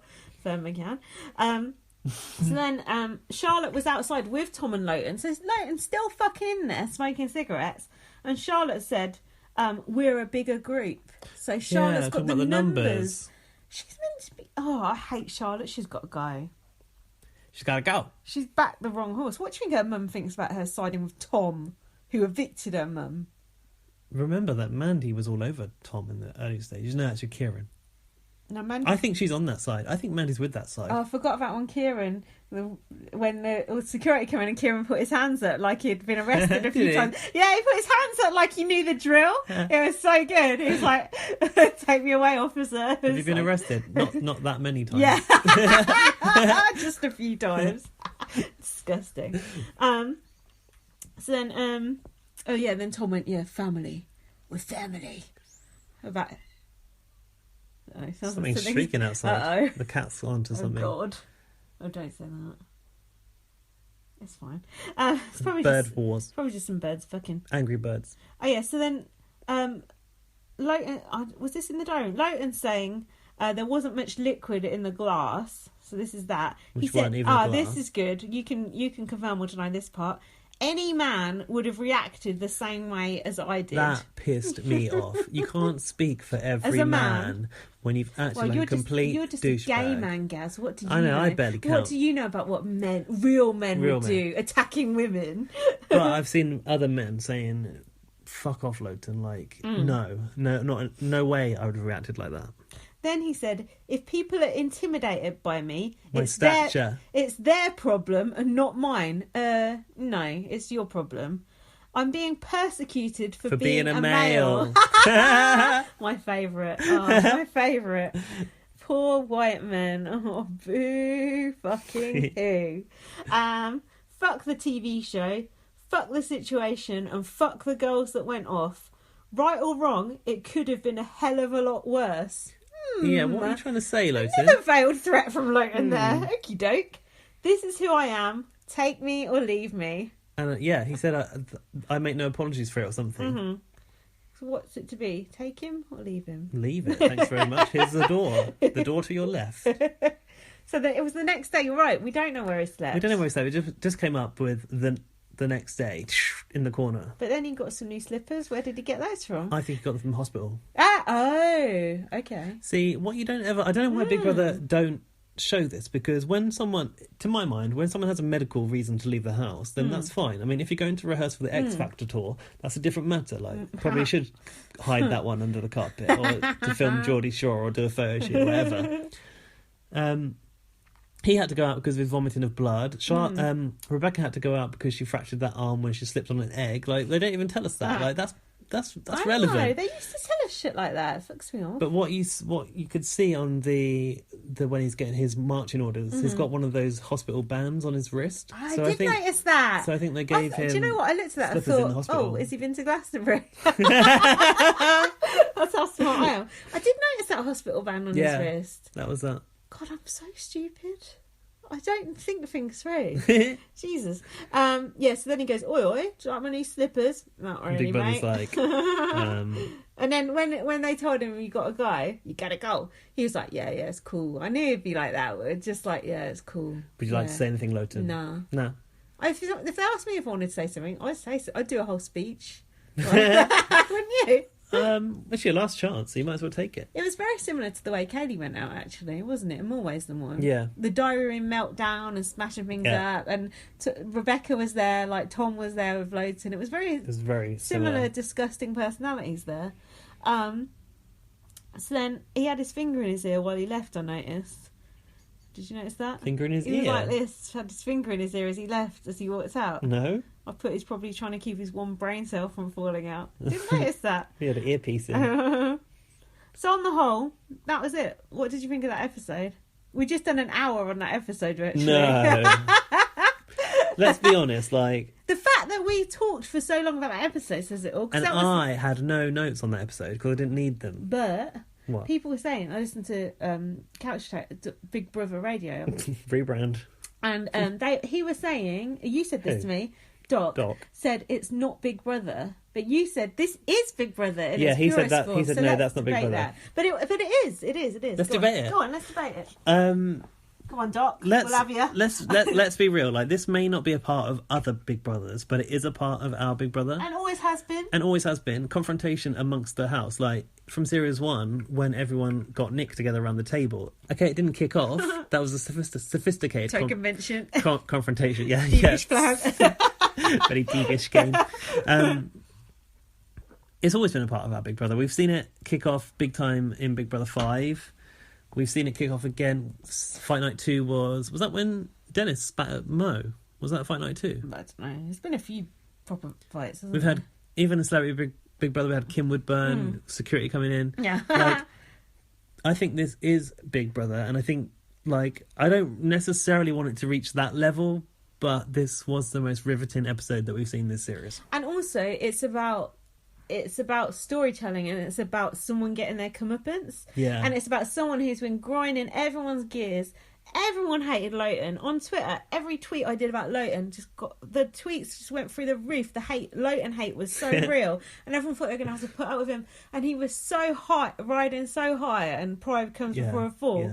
And to have Isabel go in there and literally in 2 days, people said she destroyed him. And she did. And it was magic. That's a tweet that Black Jungle Snake got 100 likes on. Yeah, it's true. Hey, Black Jungle Snake. I was talking to him about his Tumblr the other day, and we were talking about conspiracy theories. He asked me if I thought Tupac was still alive, but I didn't really know about that one. But I filled him in a few things about it. If he was, he'd done his own movie. But it is. It's like... it's like we're getting some payoff, and often in Big Brother you don't get the payoff, and the people you like go home, and Arthur goes and we don't even know why. Yeah. But this was actual payoff, and it was actually delicious. Everyone enjoyed it. Like, the people we liked, they got rid of, like, the villain, and it wasn't even like, oh, the villain's gone, now it's going to be shit, although admittedly, but it's like he was so disgusting he had to go. And it's like when Big Brother said Lotan's behaviour, not just today, but they've been recording it over a series of days. He was going further and further out of control, and just spiralling out of control, and just being such a douchebag. My, like, biggest gripe about it was the way that he would be like, oh, hi mate, to Big Brother, like, all lads basically together. As if boys he thought, will be boys. Yeah, like he thought he was the golden boy, like, okay, like, I'm being told off, but like we know that I'm good, like I'm safe, mate, like I'll be fine, cheers mate, cheers bro. Like, no, you fucking have acted like a complete dick, and now you'll fucking pay the price. And the Dream Boys don't want anything to do with you. That's funny, isn't it? But I looked on his Twitter, I've seen his tweet. I haven't checked his own tweets. I checked it, and he was getting trolled bad under his tweets. Everyone's going, your son, blah, blah, blah, blah, blah, and all this shit. I was like, ooh, I wouldn't troll someone directly. Would you? No, what I hate is sometimes when you tweet about someone and someone else replies and tags that person. Someone said that to me about when I was slagging off Emma Willis once. It's like, I don't want to slag off Emma Willis to her face. She doesn't need to hear that. Yeah, if she wants to search it out, go for your life. But I would never go, oh, Emma Willis, your hair looks shit. No. Why the fuck would I? Exactly. It's ridiculous. No, I wouldn't do that. It's tawdry. It's pointless. But yeah, to say this is not Big Brother, this is Big Brother. And the rest it's quintessential Big Brother UK. It's like classic Big Brother. So what was interesting was that they showed so much of it, and I think it's like they know that we know it's a part of the show now, and they sent in security. They're given enough warnings; they can now show it. But if you think like back to Big Brother 5, I think we saw so little of that. I remember when they cut the live feed. Yeah, somebody was saying to me, "Oh, of course that was worse. Fight Night was worse. The police came to that one." I said, "Yeah, the police came because people were watching it live and called the police." No one was watching this live, so like they didn't have to show us that. Imagine if we'd seen the whole thing. Imagine what we didn't get to see. Which one? All of them. All of them. Yeah, I'd love that. It would be good. Yeah, dream on, mate. Anyway, we're going to watch the actual eviction now. Is it time? Yeah. Wow. And watch the 4 new housemates go in. Who's going to be the biggest cunt out of those 4? It's got to be that fake Russell Brand, isn't it? It's cringe. Oh, it's going to be bad. It's going to be hideous. None of them are gay. Is he gay or is he not? Of course he is. Oh, he is gay. Campus Christmas. Okie doke. So we'll be back. God, let's hope Isabel survives. If not... Oh, God. Yeah, and and it's too late talking about voting. If you're listening to this from time travel land, please vote for Savannah and save Isabel. And kill Hitler. And we're back. Woo! Savannah went. Power to the people. Showing us the votes actually worked. Fix. It is nice to see the votes, isn't it? But it is fixing it in a way, isn't it? I was saying to you, I don't want to see these votes. And then I was getting really excited about it. I know, when you said you don't want to see it, I was like, I do. It actually did make it more fun. I did like it. Well, because we always used to say, like, on Australia, they show you the votes and we liked it. And now it's but on Australia, they would not tell you who it was for. They would... Oh, yeah. It would be like silhouettes. Oh, yeah. Like someone on Jeremy Kyle talking about child abuse. True. I think they tell you who was highest and who was lowest or something, but nothing in between, maybe, in Australia. Can't remember quite. Something like that. Yeah. Okay, anyway, we'll get on to tonight's show after we've gone through 3 days of peace, love and harmony. Peace, love and harmony. What song is that? Is that a real song? It's one of Hannah's is it a made-up song? Little songs, I thought it was a real song. No, I don't think so. I'm gonna shit and sing. Don't stop. It's so annoying. Oh yeah, by the way, I want to apologise for last week's podcast. Why? It was just shit. It was a poor start, yeah. I think we're much better today. Yeah. Back on form. Well, don't say that. God, talk about cursing. Brup, brup, brup. Get all these sweets out of the way. Right. There's empty packets. That's why, or the E numbers. So now we've got a whole episode of people saying sorry. After the Lotan mess. Oh, when everyone was hauled into the diary room, apart from Ellie. And when everyone was pretending to be sorry. So the first thing they did was put all the housemates up for eviction. These nominations are now void and you're all up as a form of punishment. I think they did actually say that at the end of like giving them a telling off, like this is not acceptable. Is that fair though, for all housemates to be up? Do you agree with that? Yes. But what did Raph do? What did Joe do? Yeah, but it's the same old thing that always happens, isn't it? Like someone does wrong, everyone gets punished. Come on. Okay. Yeah, exactly. Okay, alright. Yeah, get your point. They ain't turned the hot water off much this series. No, they haven't, have they? Tell you what, if they'd had cold showers by now, none of that would have kicked off. So then Chanel said, people do need to be told off. Last night scared me. I've not come here for that. And then Deborah went morning to everyone and Savannah said... Morning. Savannah said, oh, we need to travel as a pack. Travel as a pack? Yeah, with her idiot mates, because they're scared of Deborah, I guess. And then Charlotte went, how is Deborah still here? After running up the stairs, I guess. And then Kieran because Charlotte said... and Ellie went into Durham together afterwards, didn't they? And they were twitching about it. See, these were their true feelings before they got the tell-off. Right. Yeah, and then Kieran said, the rules in this place are corrupt. It's like politics. It is a bit corrupt, I guess. That Chanel keeps getting told off on her final warning. But they threw Kaylee out and they threw Lotan out and their behaviour was kind of similar. So it's case-by-case basis, isn't it? Take it on board. And then, then they were slagging off Isabel again, saying she's thicker than a 3-year-old. But then... Should bring Lotan's son to this again, should they?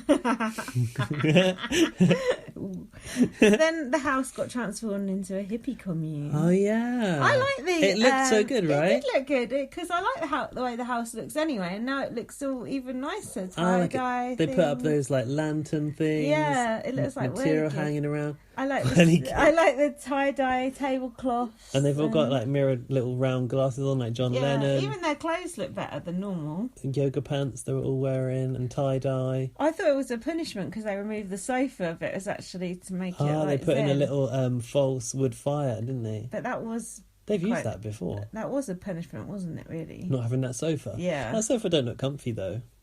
I like the house without the sofa. Right. It's all like wide open and clear.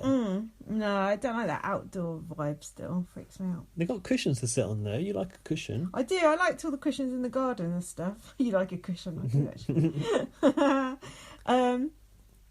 So what else? Do you want to talk about the rules of this task? Yeah, go on. So it was like an old school Big Brother task, and it turned out that it actually lasted for 3 days. You don't see a task that lasts more than a day these days. I know, but I was fed up with 3 days. I don't want it for 3 days. I liked it. Why? And lots of other people have appreciated that it lasted that long, including Jason Rory. So. And Black Jungle Snake, he likes a good task. Fuck them people. Just kidding. I like Jason White and Black Jungle Snake, but I don't like this 3-day task. So basically, it reminded me of when the klaxon went off and you had to get on the dance floor, like when Bubble flipped over that chair. Whenever the gong went off, gong, as the Black Jungle Snake keeps tweeting, you had to do the Big Brother mantra, which was... we are one with the Big Brother house. I am at one with the Big Brother house. I am at one with the Big Brother house. And Stop doing that, it's annoying. How do you think they feel? And then the other part of it was you had to always have 2 people underneath the tree of love at all times, including at night time, 24 hours. I didn't know that. Yeah. I didn't even know that. They didn't really... Marcus didn't say it until like day 3 of the task, but yeah, it was like an endurance task too. Okay. Yeah, that's good. And they had these other side stories like Isabel being a guru. We'll come to that. Oh yeah, that was good actually. So then Hannah got called to the diary room. For a bollocking. And Kieran called her a lemon when she went into the diary room. This is before they got told off. And then Hannah said she had a bruise on her face from where Ellie punched her. And Big Brother said, we've reviewed the tapes and you didn't get punched in the face by Ellie. But if she's got a bruise, where did that bruise come from? You calling her a liar? Why has she got a bruise on her face? Well, it doesn't necessarily mean that Ellie punched her in the face. She might have got like accidentally elbowed by security or someone else. Charlotte trying to block the stairs, who knows? I don't think she has got bruised. She didn't look damaged to me. Well, you don't know. I trust what she's saying. Yeah, so Big Brother reviewed the tape, whatever, siding with a white person, Big Brother. And then, then Savannah called Hannah and Deborah sly fucks. Why did Savannah go in and take the side of all the people we hate, and now she's been evicted? Oh well, she's got a life in the outside, she don't need this. You're right, like, once you've gone in there, watching it, knowing that that's a side that are a bunch of idiots, why would you get near them on the inside? Stupid, isn't it? Maybe she thought they were the popular crew and that was like sail her through to the end, maybe, because they had the numbers. She's not that clever, is she? But they're not the popular crew, we hate them. No, but Raph already said we're the outsiders. They are they're not popular with us, but within the house they are the popular crew. Okay. Do you know what I mean? Still. I do like a split house though. I think all the classic Big Brothers has 2 sides at war, but they've got to be evenly numbered. If it's too unbalanced, then it becomes horrible because you just see the people you like being picked off. Yeah, that's true. But at the moment, the way it's going, it's kind of working out quite nicely. So far, yeah. Oh yeah, so they hadn't actually told them that Lotan had gone yet. They let them stew on it for quite a while, didn't they? And then Tom was talking to someone, and someone said, I think it was Ellie said, "Do you think Lotan's gone?" And Tom like nodded because Tom knew what Lotan was being like in the diary room, didn't he? I mean, he didn't say he wanted to punch someone with a sharp object or smash a chair over the head, so it wasn't quite as obvious as Kaylee. Then Chanel got them all to give each other compliments. Oh, in light of what's happened, in light of recent events, was it that? Yeah, I think so. Oh no, that was when she hugged people. That was something completely different. She got them to give each other compliments to like ease the tension. And Isabel said the other side of the house were miserable cunts. Well, yeah. And then Savannah said to her side of the house, the only power we have is sticking together as a group. That didn't work out so well. Oh yeah, and that was Chanel had just come into the house at that point, and she kind of overheard what Savannah was saying in the kitchen, and then Chanel went back out into the garden and she like slumped on the floor, and Raph goes, "What's wrong with you?" And Chanel was like, "The energy in that house." Yeah, and she began to fall down with the dark energy. I like that. That was good. I do like it when Chanel does these actressing bits because they are funny. They are exactly. I don't care if she's showing off if it's fun. If it but don't you think Chanel's really aggressive, or she's on the last warning? Don't think she should be gone. Oh, fuck off. Who's going to entertain you if she's gone, you fucking dicks? Who are you talking to? Everyone on Twitter.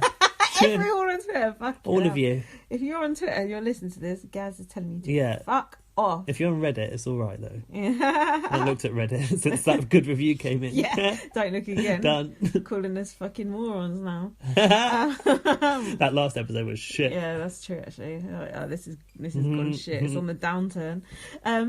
Then Savannah said he was wrong to swizzle the drink.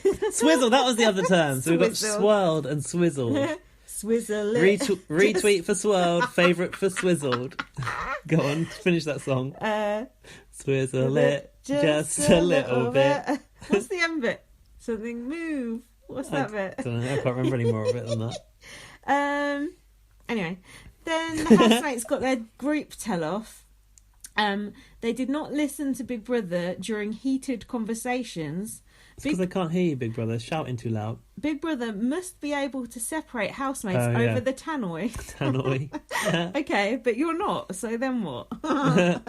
Okay, send in security. Then they said Lotan had been removed because of his behaviour in the house, in the diary room, and over the past few days. So that's basically telling them, shut the fuck up. It wasn't just what you saw in the house. Yeah. It was him being a dick here, there, and every fucking where. Okay, watch yourselves. Yeah, take your We're keeping slippers tabs. and fuck off.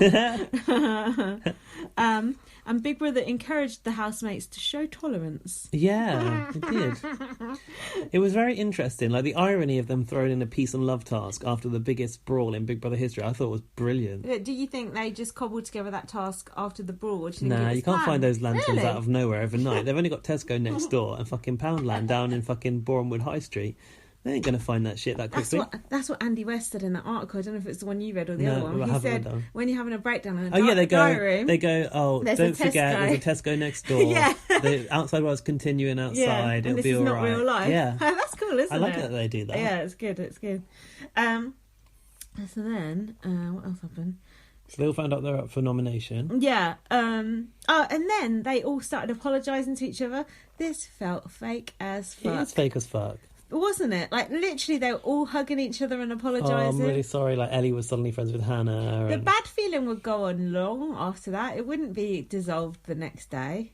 The complete, like, what is it, 360 flipping attitude was just a bit too much, wasn't it? Did you see any cue cards, or do you think they just studied it in the diary room beforehand? I didn't actually. So then, yeah, everyone was cuddling. I'm not going to go through who cuddled who. Have a little cooch, were they? And then Deborah said, I panicked and wanted to go home about faulting at the stairs. Revisionist history there. And then, she couldn't remember Ellie going, come on, hit me. And then Charlotte was like hid up a corner, like moaning about something. Yeah, why was she down that little corner? Fuck knows. Not even mentioned. You would have said it was reminiscent of Frankie Dettori under the kitchen cupboards. I never fucking fence sitter. And then what else? Yeah, just Ellie and Tom just seemed to be over Lotan in a flash. It was weird. Like, he was suddenly like persona non grata, and they just like Lotan who? I wonder if it is like that when you're in there though, because like they're now gone. There's really no point in pining. No, it's like you don't want to be tarred with that same brush, isn't it? It's like that. Maybe. I think it's like that. So then Ellie started getting this edit like she's a fun sort of a person. Oh, is it all like this the bullshit. hippopotamus joke? It's like, I don't write down anything she says. It's fucking annoying. Don't try and shove Ellie down our throat. She's shit. She's a bad person. She's fake, boring, ugly, insecure mess. Where did she come on the vote tonight? I want to know that. I don't know. Look this up. All right, have a look. Then Chanel got called to the diary room for her tell-off.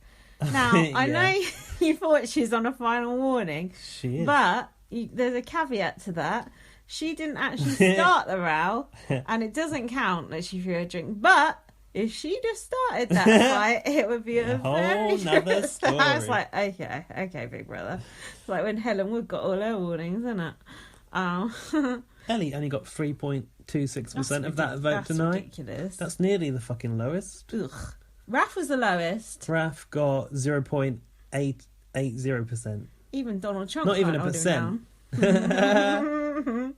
So then, Deborah got told off for going up the stairs, like the clappers. Like Usain Bolt, I think it was. And then Big Brother said, in the moment, it seemed like... I'm not sure what they said. Being diplomatic about her and then recollection of events. And then Deborah said, I was just annoyed Lotan was back in the house and I felt scared. Okay. If you say you're scared, that Big Brother can't really say shit, can they? And then Big Brother said viewers may have found it offensive.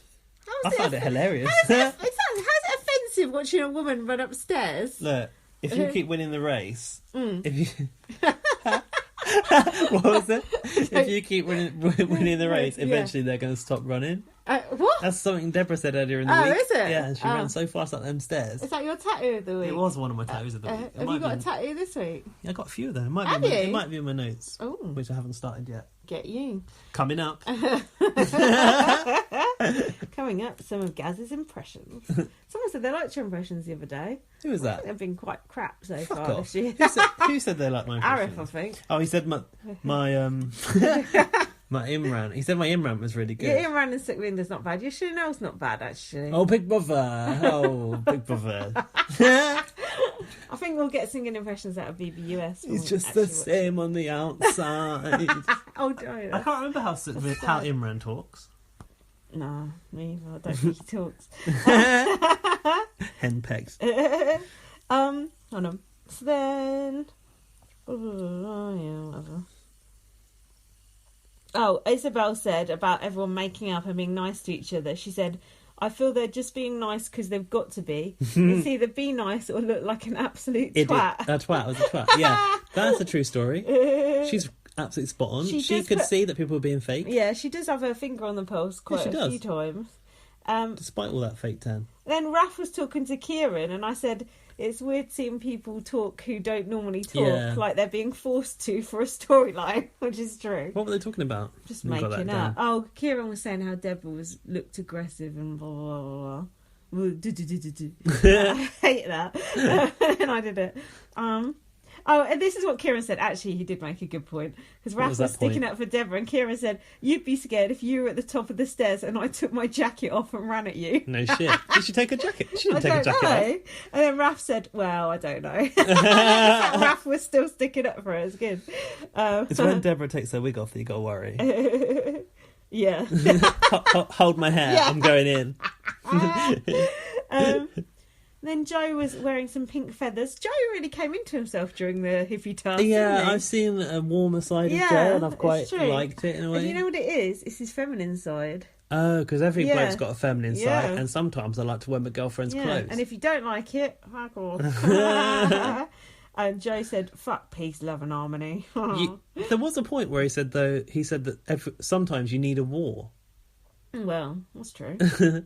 And then they announced it was vote to evict. So why do you think it was vote to evict in particular this week? Do you think that was because... That's a very good question. Why was that? Because everyone was on the block or not? Yeah, but if they had made it vote to save, they would have got possibly more votes because people care about more people. You're more concerned about the people you care about. I don't know actually why they've done that this week. It's confusing when they switch it around. Who knows? Why is it fucking on Thursdays? Why is it vote to save? Why is it vote to evict? They just make up as they go along. I don't know if there's any logic or rhyme or reason. I heard on Catch Shows it's because Emma was busy on Fridays. That's what they said the past 2 Fridays. What, she filming The Voice Kids or something? They're like, didn't she book her weekends off in advance? Oh, sorry, Emma's got annual leave. It's true, isn't it? No, but tomorrow night... Yeah. I just want to talk a little bit about scheduling now. I don't want to bitch about it too long because it's boring. But tomorrow night... at 9 p.m, there is a clip show about fucking most controversial moments on TV or something. Now, I swear to God, I've seen that show like 3 weeks ago about Rebecca Lou's jacking off a pig, Rula Lenska saying to George Galloway, do you want me to be the cat and that kind of shit. He said that, not her. He said that, yeah. Her saying, oh, drink your milk or whatever, and stroking it. Oh, you've got milk on your whiskers. Like, what the fuck have they moved Big Brother for because of that? Now, this is a travesty. We know in the ratings, Big Brother is underperforming big time. It's getting lower than 1 million viewers these days. We're talking about 800,000 or something. Is that right? I'm not good with numbers. Yeah. Something like that, like lower than 1 million. Yeah. Next week, the eviction happens at 10. It starts at 10 p.m. Yeah, fucking about Elstree Studios, because it's in a residential area, no singing after 10 p.m. at night. SWAT.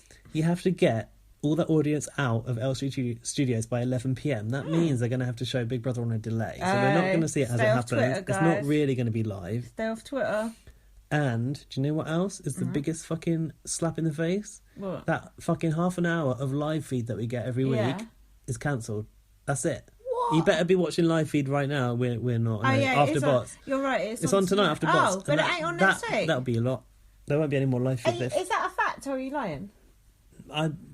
Channel 5 say... Are you making this up? Shut up, I've done my research. Shut me up on my own podcast. Do you know what?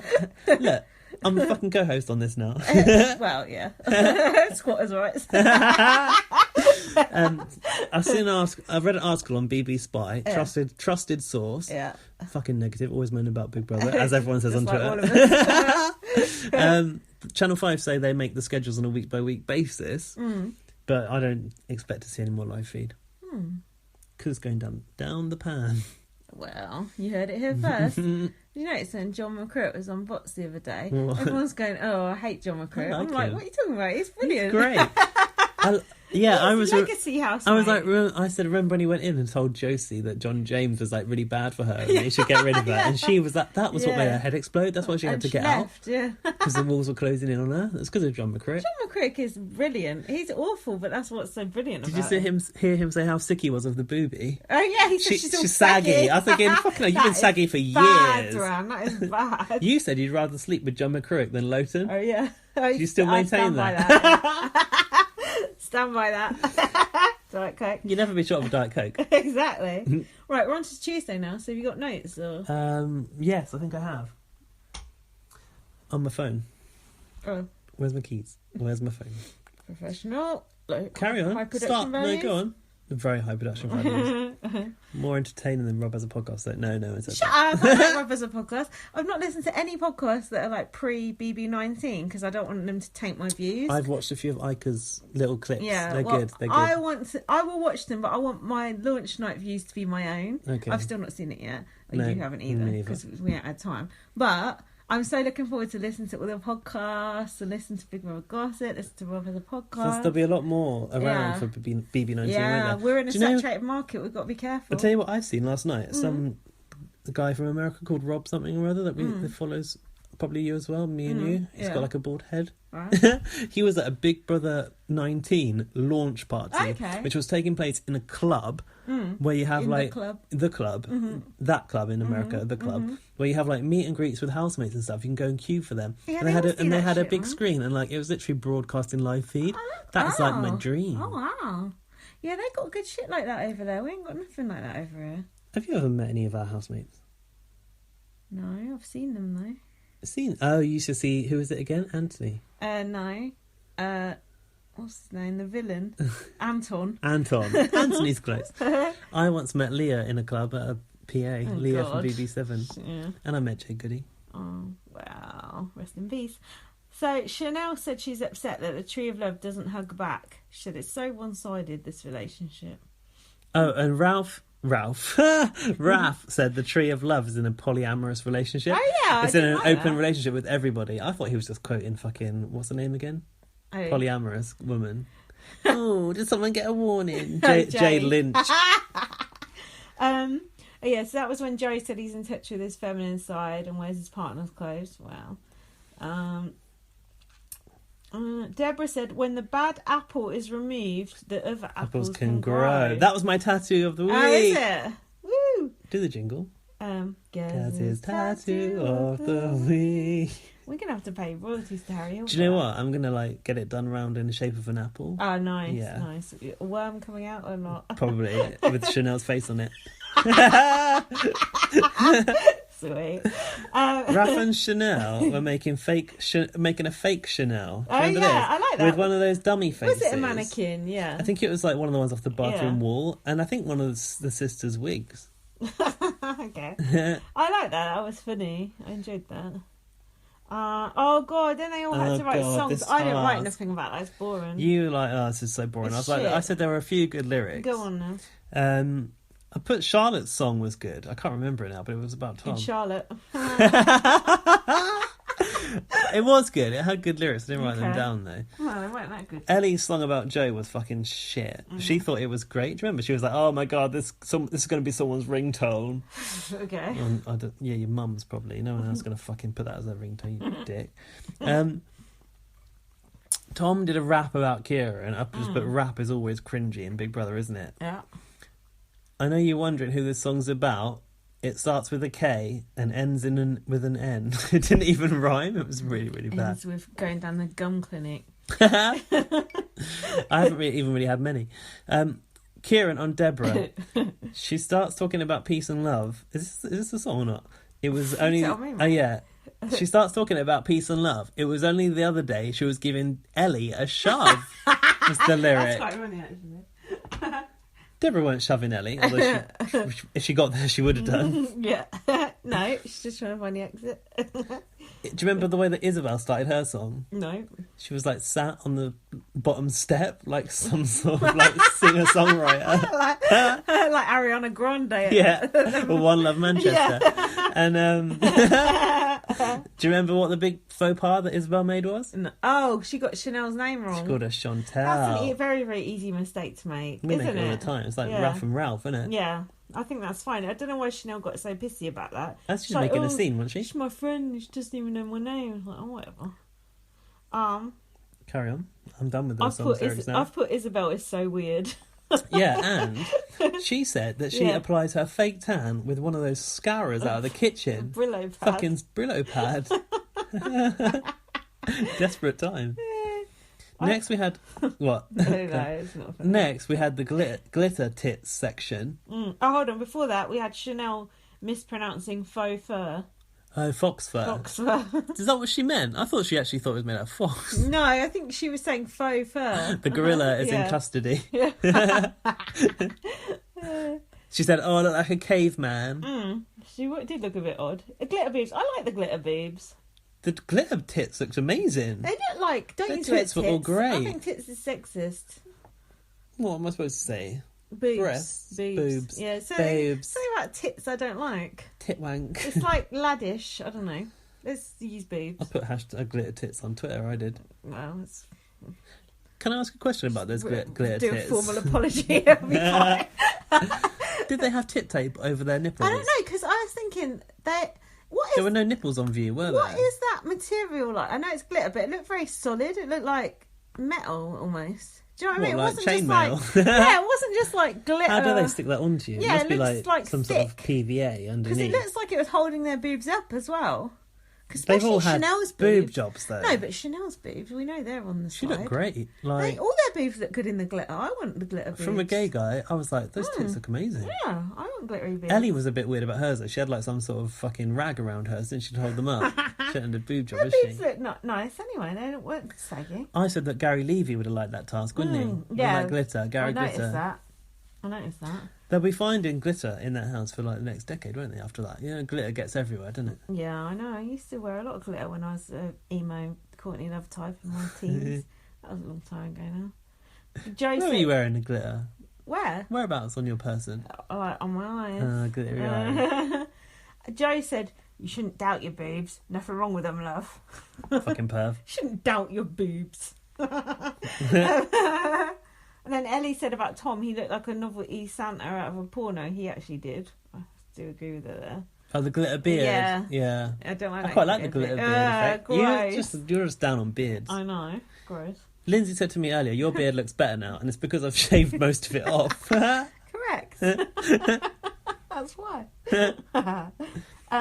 Is this next where Raph gave his 3, 2, 1? Everyone was questioning Raph about who he fancied in the house, and he had Kieran at the top.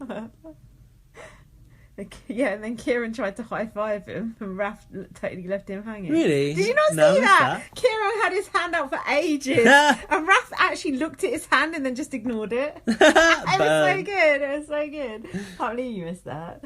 Now, when you're looking for a boyfriend, do you prefer to look in Marbella, Ibiza, or England? I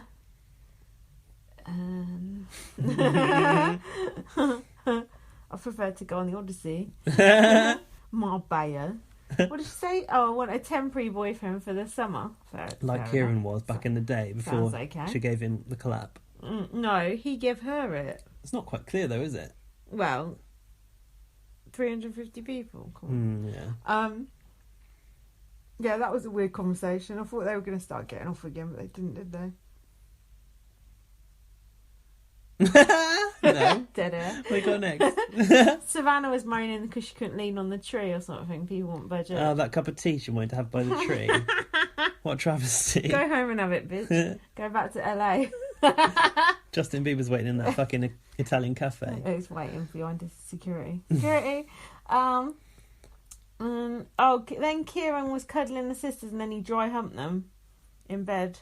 He jumped on the bed and dry humped them. I don't remember that.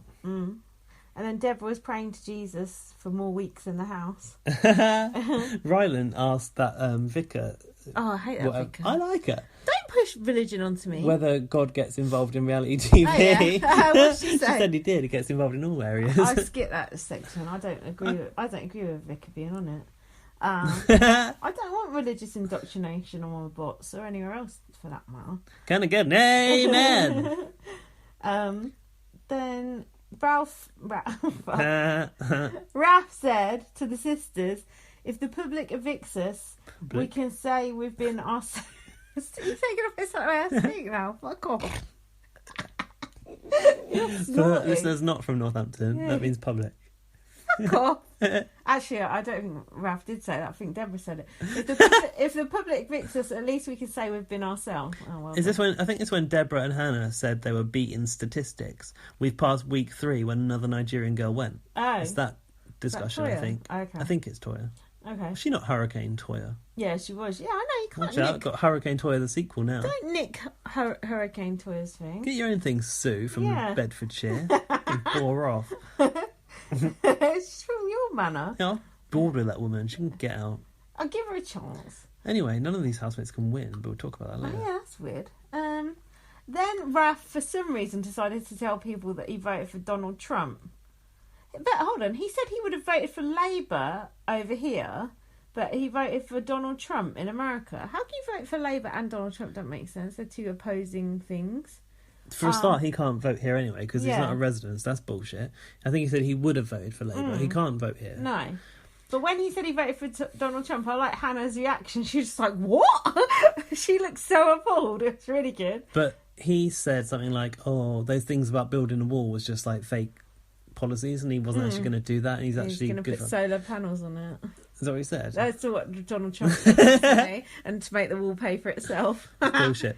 But I also think, and I still believe that Raph saying he voted for Trump is still a storyline. I don't think it's real. Why would he say it though? Because he thinks it makes him more interesting. People on Twitter calling us out, going, "If you said Raph didn't vote for him, what have you got to say now?" What about that tweet where he said he was upset with the result of BBOT, OTT, and the election with a crying face? That says it enough. He didn't do it. I don't believe it. But he said we've got to have some shade before we have some light. Yeah, he sounds like Joe. Sometimes you need a war. But I was a bit worried about him when he said that. I thought, don't say that just for eviction, you silly sod. Isn't it? Well, it didn't do me any damage, did it? So it doesn't matter. Meanwhile, Charlotte had her line of the night. She said, I don't know much about politics. However, it would be great if Kanye West becomes president. Okay, we'll leave that there. She does know that Obama and Kanye West are different people, right? Oh, they're trying to make me look like a racist. It's because Obama dropped that mic. She got confused. He's fine, I think. He ain't carrying. Now, Chanel was in the toilet. Yeah. And Raph was scratching at the door. I thought, do you remember this? No. Chanel was in the toilet by herself. Yeah. Raph was like being all needy outside. I thought Chanel got into the toilet to sort herself out, have a little fiddle. Oh.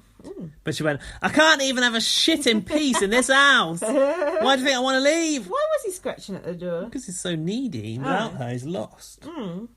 Meanwhile, a new housemate has arrived. Red Dragon is in the fucking house. Did you see that? Red Dragon is in the house. Did you see it? I think that you said if you had a moth that side in your house, you'd move out. I would. Did you see it? Yeah, but I've seen moths that size before in Big Brother. Are you joking? Did you see it? Yeah. It looked like an alien. That wasn't a moth. That's not like any moth I've ever seen. What I like is that they've already named it Red Dragon and they knew that was the same one. It's like Wolfie had that moth. Wolfie had a moth that she used to talk to. Did she? Yeah, me and James had a whole podcast called something about moths to do with Wolfie. It was like when popular. Abs had that spider. Remember when Abs, she's going to the garden and talked to that spider? That's true, yeah. I met that spider. I met the spider. When I went into the Big Brother house, that spider was still there. I went to the place where he used to go and talk to that spider and have a look for it. And I found it. You're scared of spiders, though. Yeah, but that was a celebrity spider, so it's different. Did you take it home in a jar? I took a selfie with it. And then I thought, what's going to become of that spider when the set gets demolished? Yeah. Poor guy. Were you sharp? Poor little fella. Towie. Someone said they missed Towie on the podcast when we were because he's not at my house. Yeah, who was that? Was it Laurie? Did she? I'm not privy to the emails. Laurie, I'm so sorry I haven't replied to your emails. I've been organising a very busy event at work this week and I'm absolutely knackered. Get the violins out. Fuck off, ye! I'm really, really tired. We've got to do this podcast. It's hard work. I've got to be up early. I did organise a rounders match today.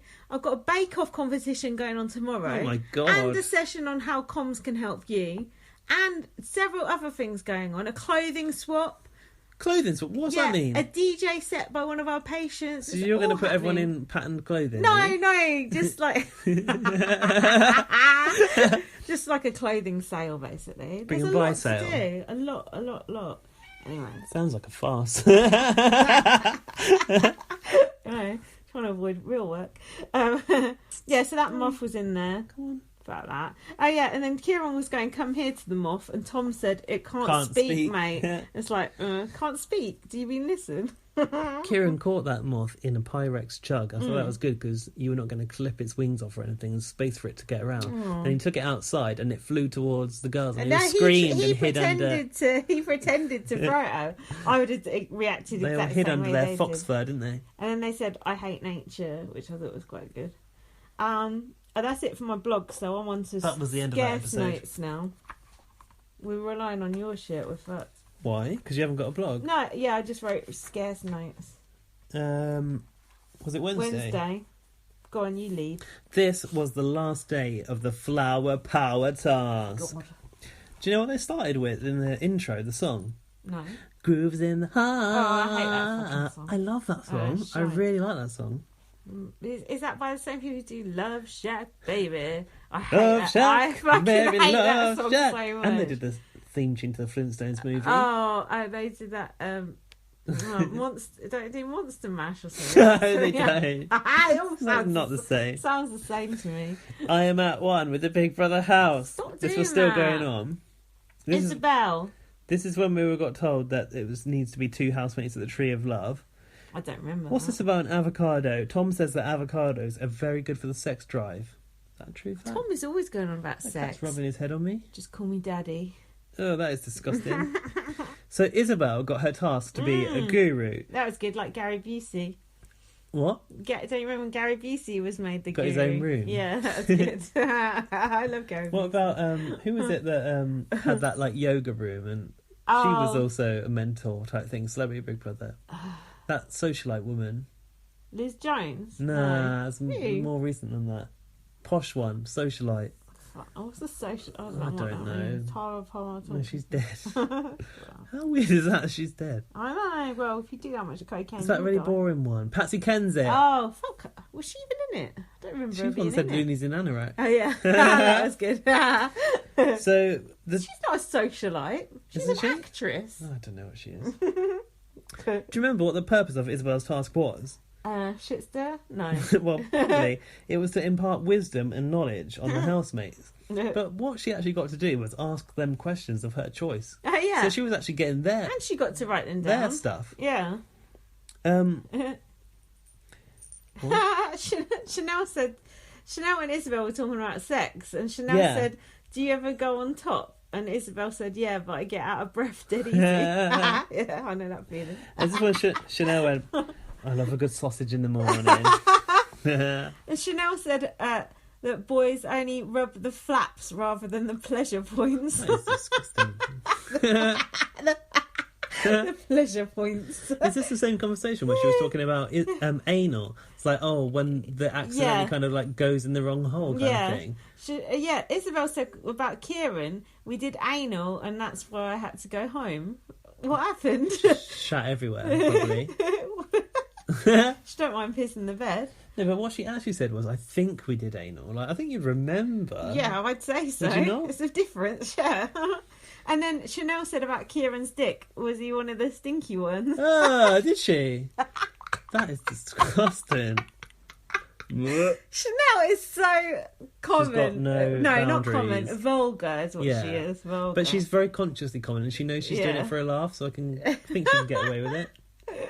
She's always asking personal questions about sex. I hope she asks the newbies some questions about it. Do you remember what guru attire is? No. Isabel said she might wear some big hoops and maybe a hat. Okay. She didn't wear the hat in the end, though. She had bad lip liner on, though, no lipstick. Lip liner, but no lipstick? She just had, just red lip liner and no lipstick. Weird. So in that guru room, she was sat on like a cushion and the other person had to sit opposite her. Yeah. She was asking them who they'd evict next, and Charlotte was like, not... she was kind of like thinking about it. She goes, so, like, to be honest, I think it'd be you. I was like, fair play, Charlotte, for like telling her how it is. She asked Tom... she asked Tom the same question, like, who would you evict? Who's Tom? Who's Tom? So yeah, that people's housemate. She asked Tom who he would evict next, and she was like, I am in that selection. She went, I know I'm working today, but, you know, still include me working. I don't know who he said. He said, she asked him, would you take 50 grand and leave now, a la Connor, One Mississippi, Chevrolet Epilator, you can... McIntyre. She asked Kieran that. She asked Tom that as well. She asked Tom it, and Tom said he wouldn't. He wouldn't take the 50 grand. They're lying. They're all lying. 50 grand? I would take that. So would I. Joe said, if I was a woman, I'd shag Kieran. I don't know where that came from. Why is Joe being all metrosexual? Yeah, I got that as well. I don't know. The peace and love is getting to him. And then Kieran said he comes quick. I don't know where I got that from. Oh, did he? Kieran's not looking like an attractive prospect in bed, really, is he? Not really. Riddled with STDs and comes quick as well. Sticking it out your arse by accident. Infected before you know it. Yeah, ew. Especially from anal, too. It's a risky area. It's true. Homophobe. No, that's not homophobe. They ask you that when you go down the sexual health clinic. They're like, do you do anal? Don't have the batty. Then they give you, like, specialist treatment. A swab. Put you in the... Yeah, the bad section. I got asked once, do you want a swab? Do you want us to do the swab or do you want to do it yourself? I was like, I'll do it myself then. Yeah, I don't know it myself too. I want someone swabbing my butt. Then they ask you, like, have you slept with people from different countries and stuff? So I know. Racist. Because there's more risk from, like, certain countries. Just ask Christopher Biggins. Anyway, we should talk about that. When I was getting asked, they were like, where's this guy from? I was like, down the road. Yeah, like... That's not what they meant. You're so racist. Anyway, enough about that. So then... Kieran was like dodging all the questions and just being a right old fenced it up. Oh, yeah. Oh, well, I'll decide when it comes to when it. the time comes. That's an answer. Yeah, she was like, if you want to evict, who would you evict on the spot? What about now? Yeah. I like the fact she kept pushing it. No, give me an answer. How about now? If it was now, if you had to evict someone now. That was good. I've put Tom 3 minutes in bed. I don't know what that is. I don't know what that is. I think he said he takes 3 minutes in bed, including foreplay. And then Joe compared women to riding a horse and said it's like the Grand National. That was disgusting. I think Kieran was saying about coming too quickly, right? And yeah. He was like, because he said he watched loads of porn and then had sex and he like exploded immediately. And Joe was like, oh, you just got to get over that first one and after that you can go at it. Ew, disgusting. And then Joe was thrusting. Do you remember that? Oh God. Of all the people in Big Brother House, I do not want to see Joe thrusting. No. And then Tom was on about putting his tongue on turbocharge. Your face. He's demonstrated that tonight. Yeah, I know. That movement. You said that looked nice. This is how quickly he said shut up there. And you know I'm telling the truth. I knew what was coming. Disgusting. Then they had to send each other anonymous messages. In the love catcher. More shit stirring. They had to make suggestions of things that people could... Yeah, it's called the love catcher. Put their suggestions for what these housemates could change to bring peace and harmony to the house. Raf's message to Kieran was, stop flirting with Deborah, it's time to take the next step. That was a good one. There is something there that we've not seen until this week. She fancies him. Why? Well, she's got better stands than that. Slim pickings, isn't it? Well, yeah. And then Chanel wrote herself a message saying... Unbeknownst to the other housemate. I know, saying her boyfriend is a lucky man. That was brilliant. I love it. And she's got good morals. Which is true, she has. I can imagine people like watching that and getting annoyed with that though. And I thought it was brilliant. I thought it was funny. I thought it was great that Big Brother let her get away with it as well. Yeah, it's good.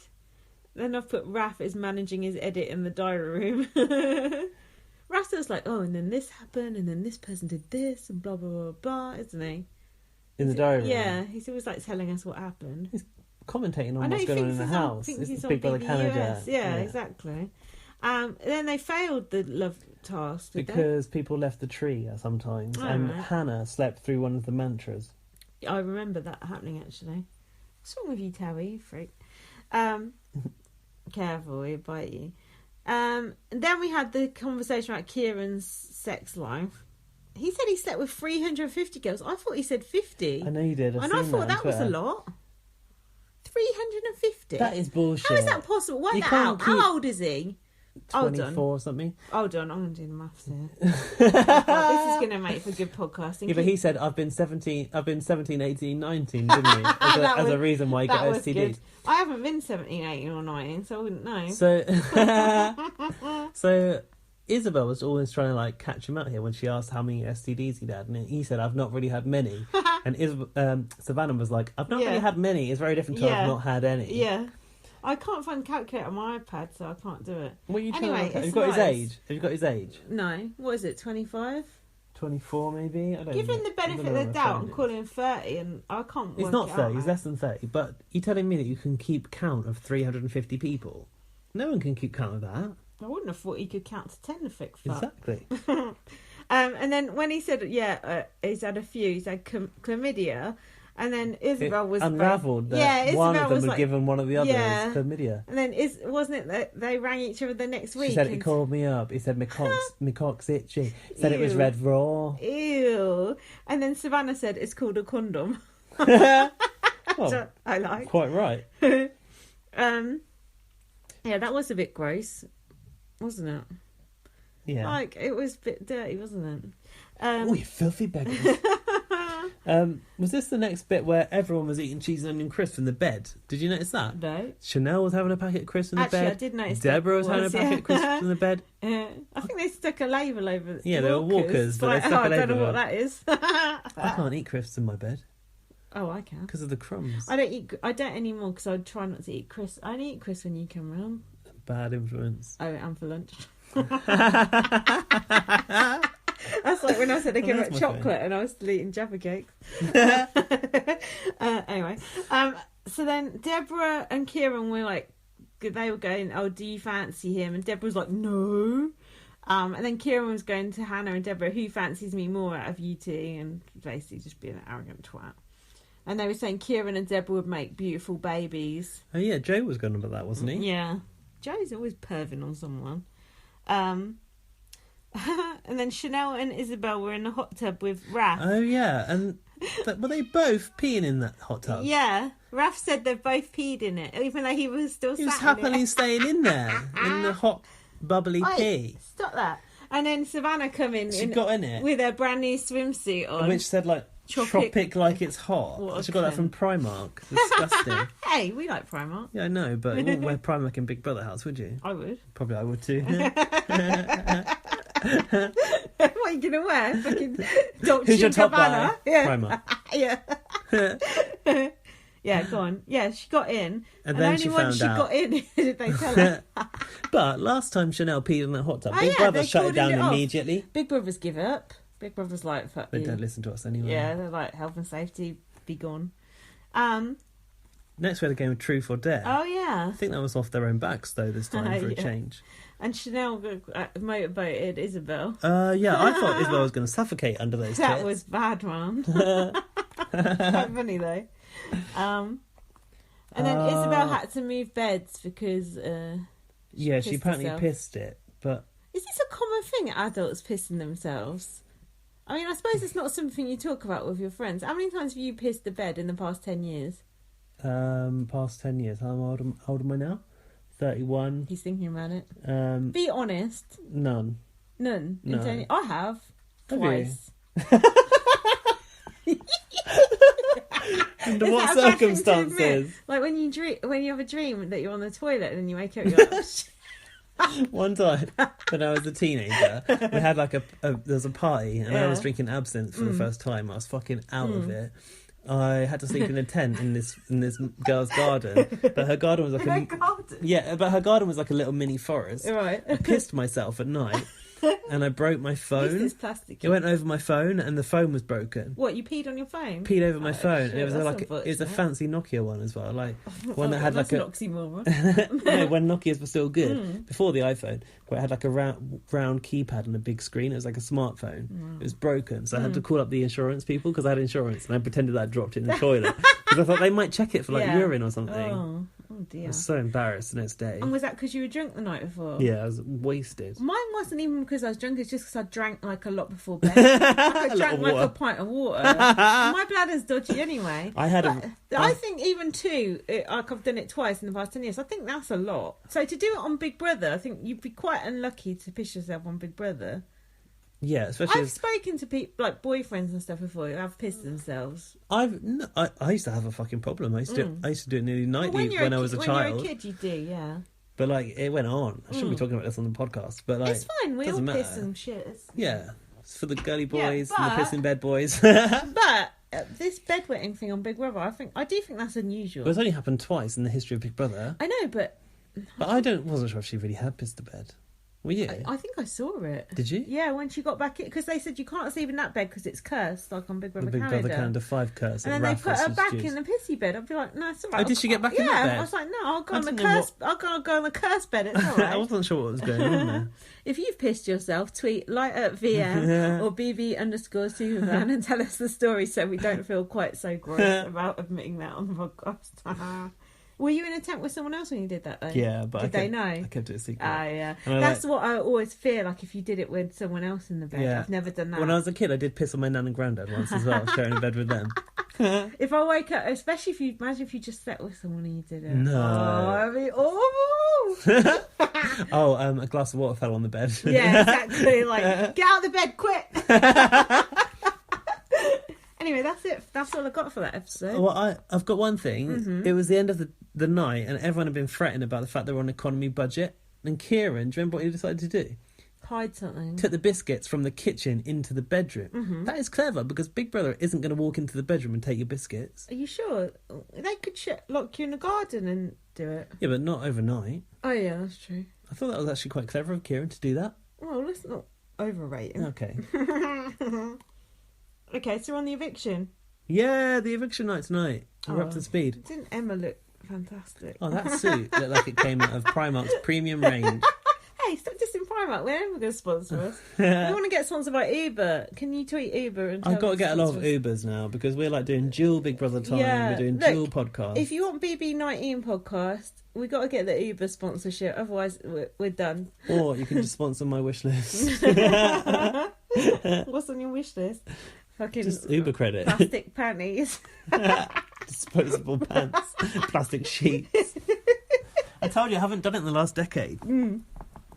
Well, yeah. So at the start, Emma looked fucking awful, and her hair, even though it wasn't bouffant, it was slick, still looked bad. The hair at the moment looks good at the front, terrible at the back, and like her high heels were horrible as well.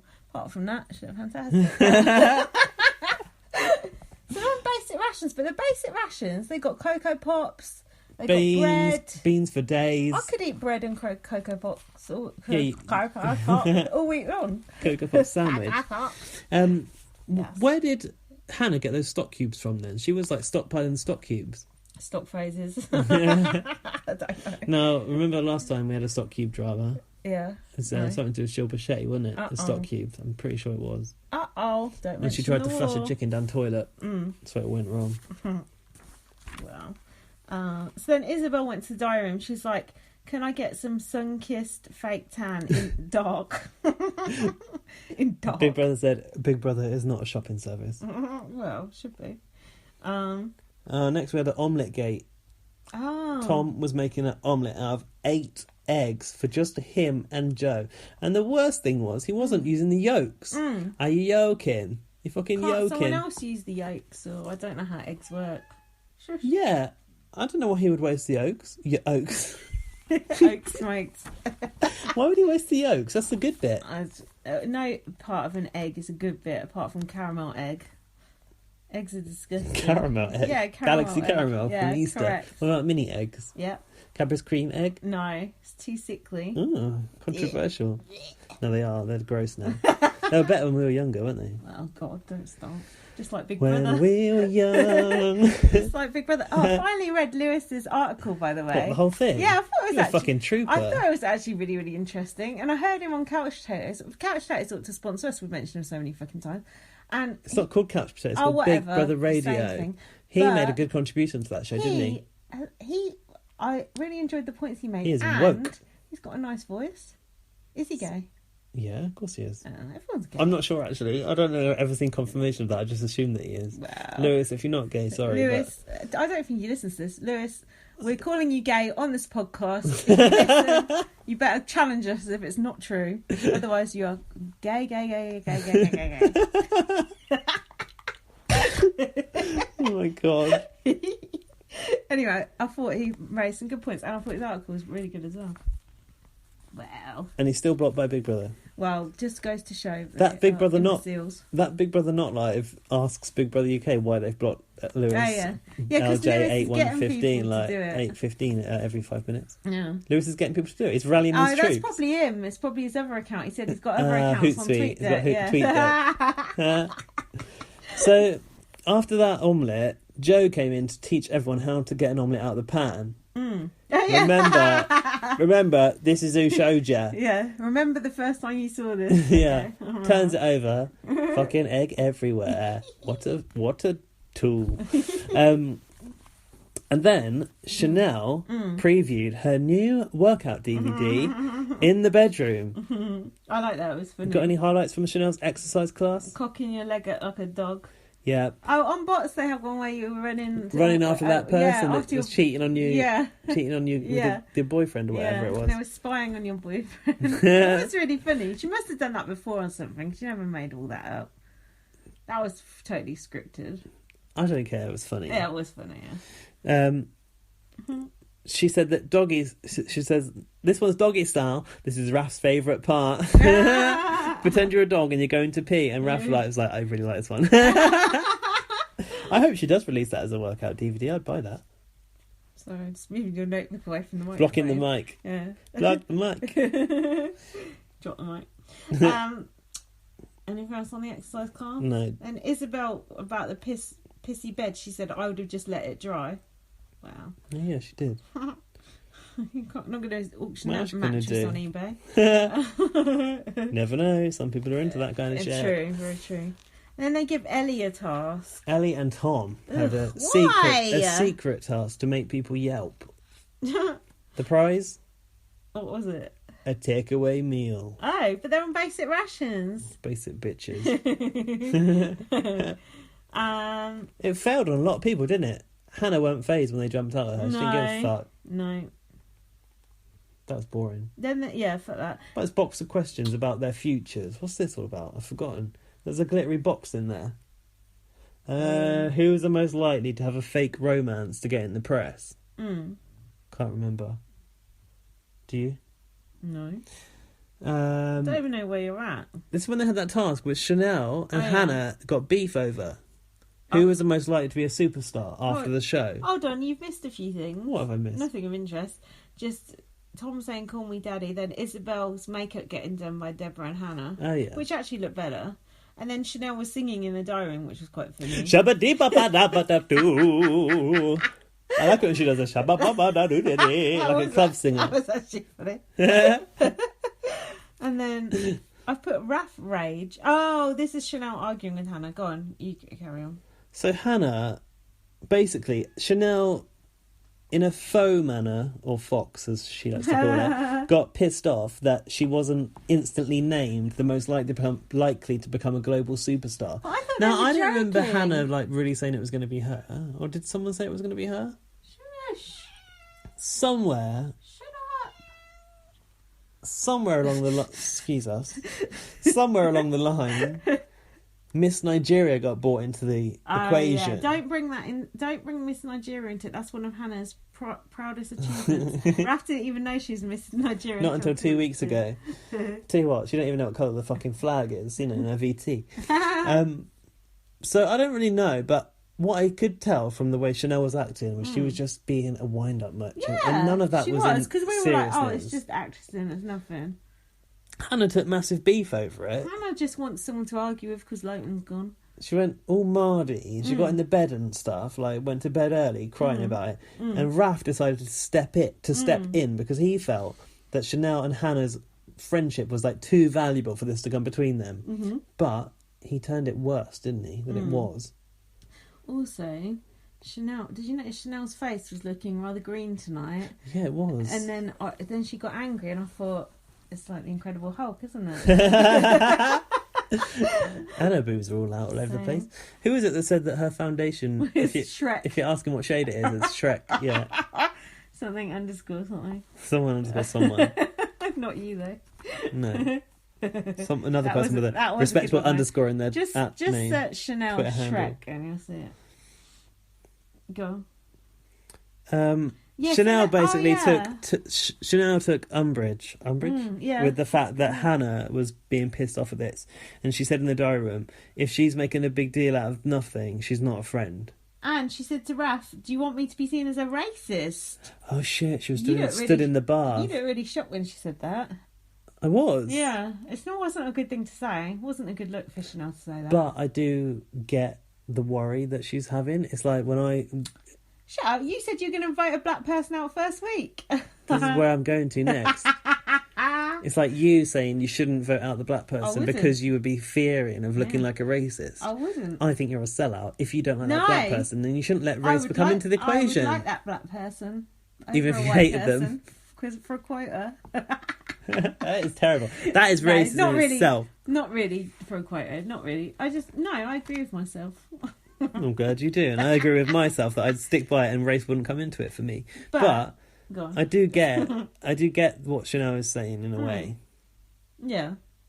I don't think that should be the worry that she's having. That. What, you can't argue with a black person without being racist? Fuck off, that's ridiculous. That's the opposite of what you've said in the past. No, that's different. Voting out first week is different. To being friends with someone for weeks on end and then going, and then having a row with them and going, now I look racist. Do you want me to be seen as a racist now? Because that's what it's like. It's nothing to do with race. It's just like when Hannah and Deborah go about race and we go, it's nothing to do with race. This is like that, but it's worse because their thing actually is partly to do with race. It's not to do with race at all. Their thing partly is, but Chanel's isn't, so... Because of their previous experience, but Chanel's trying to... It's like reverse racism. Reversey Percy. Hannah said about that, never diss my accomplishment. Mm-hmm. Chanel was having a joke. Yeah. Hannah has made a blow up out of nothing. Yeah, true. And I think she looks stupid for it. I like Hannah, but that's so stupid. Wow. It was interesting how Deborah and Hannah got such different votes. Because I don't think they're that different. They are different. Deborah's the more popular. They are different, but I don't think they're that much percentage different. How about Deborah is the one that bolted up the stairs towards Ellie, and she's the more popular than Hannah. Yeah, that's true, actually. I don't know why, because I find them quite... There's not one that I think, that one's really this and that one's really that. They've got different personalities, but then They've got a different voice. If I was friends with them both, there wouldn't be one who I'd like a lot more than the other, I don't think. I'd get different things from each of them. Raph likes Deborah more than Hannah. Does he? Yeah. I don't like Hannah singing. I think that's probably part of it. Hannah's more annoying than Deborah. I think I would like Deborah more than Hannah. Do you? Yeah. Okay, well, so do the idiot General public. So then it was eviction time. Deborah had a boob cage on. We've not seen a boob cage in a while. know. Actually, the sisters look really good. Yeah, especially when they've got that hair on. Yeah. Hair or scare. Keep your hair on. I ain't done hair or scare for ages. Then, who else looked good? Chanel's boobs were going astray, unfortunately. You can see the middle bit. I don't like that. No, she needs to hoik them up. Savannah I'm not sure about that belt she was wearing. Savannah looked like off the 90s. Yeah, gross. she did actually. Oh, looked decent. No, Raph was just like wearing an old t-shirt. Raph looked like he was about to play tennis. He had a fucking sweatband on. I haven't seen a sweatband in Big Brother since Cameron Stout was in there. What's that noise? Excuse me.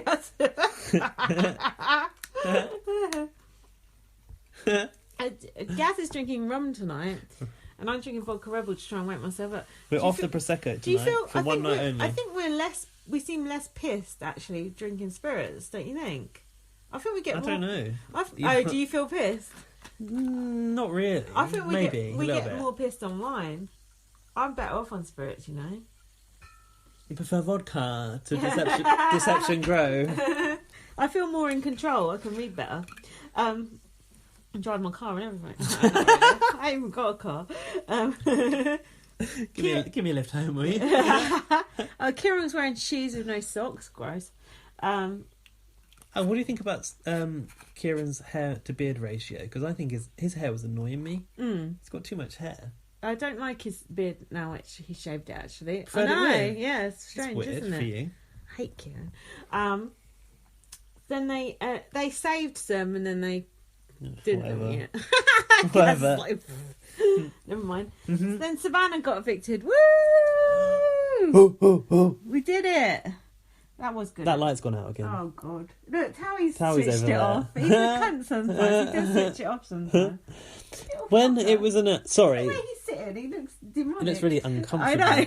He's just glaring at us. He's hungry. He's like, you cunt sitting in my place. Can we just say this is a victory for the public? We got to change the vote. Yeah. I thought that Isabel was still going to go, didn't you? It seemed like there was a lot of negative feeling towards Isabel. Yeah. But Orange thing. I don't think like Savannah in a normal week was in the run-in to go. Do you? No. It's only because the Twitter audience mostly, I feel, wanted to save Isabel, and we rallied and we fucking saved her by putting the votes on Savannah. Now that guy, I don't know who he is, that new person that has never tweeted us before, was having a go at us because we were saying we wanted Tom out, and he was like, "Oh, the data shows that you should vote for Hannah. Oh, why do you think you should vote for Tom?" I went, "Don't talk about him like that. He might be a listener." Well, if he is, then lap this up. I was like, because I fucking hate Tom. Oh yeah, but the data says this. Stop going on about the data. I'm not a fucking data person. I'm a heart of a head person. I told him the data showed Tom was a twat. And it does. But then I swiftly changed my mind. Yeah, actually, that person was right. When so I stop doing that voice. The data says you're like someone on point as if you. When I saw the second read of the votes, I was like, "Oh fuck, we're not going to get Tom that far ahead." The data guy was right. Yeah, so if you were that guy, you were right. You were right. So but we did it. We got Savannah out. Yeah, that was good. Isabel don't even know how close she came to going. No. So Savannah said, I knew it. She didn't know it. She didn't. Then she said she felt relieved to go. Yeah, we are as well. Yeah, go have a pasta with Justin Bieber again. And then Emma revealed the figures. To her. Yeah. Oh, yeah, to her. That was it. That was good. Ouch. Yeah. By the way, until we revealed the result, you were like way behind Isabel. Yeah, by the way, do you think people hate you or just like Isabel? That's basically what she said, wasn't it? And then Emma's like, yeah, there's new housemates going in now. And then Savannah's like, oh, I'm glad I left then. Yeah, okay, whatever. Yeah, I have a life outside this place, you know. Oh, yeah, she did say that. That is so, like, cutting, isn't it? They've all got a fucking life outside that place. Why do you think yours is better than theirs? I only exist within the Big Brother house. So then we've got these 4 old rejects coming back. What do you feel about these new people going in? Tell me your honest opinions. Are you itching to see these people go in? No, I just think it's desperate. I think it's lame. I think it's lazy.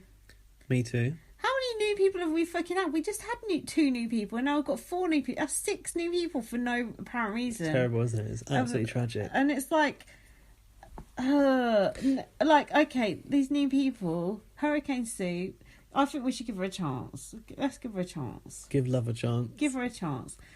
What's her name? Simone. Oh, Rylan says she's got a lot of secrets. I know you can't wait to find out those secrets. We're never going to find out those. Well remembered. I think she might be the most interesting out of them. I think she's fucking boring. She looks like a fucking steak. What about this fucking Andrew twat? I can't even understand what he's saying. Sounds like a fucking turkey.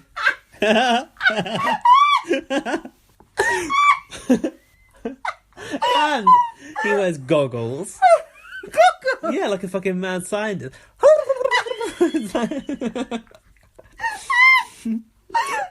That impression sorted.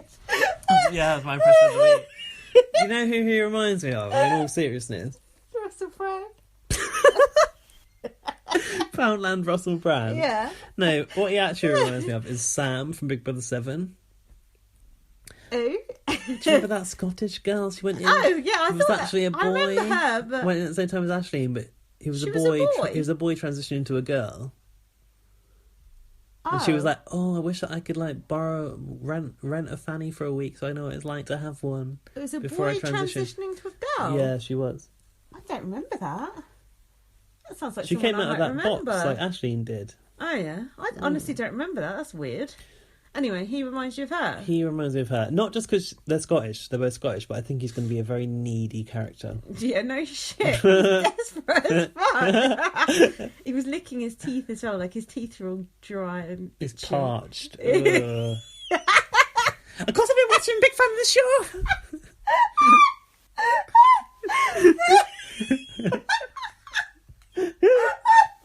Okay, he's good value just for that. Yeah, I suppose. Who's the last one? I'm crying. Hold on. Wait, he is gonna tell everyone in that house every fucking thing he's seen on Twitter. Yeah, but no one's gonna understand a fucking word of it. That's true. He's like,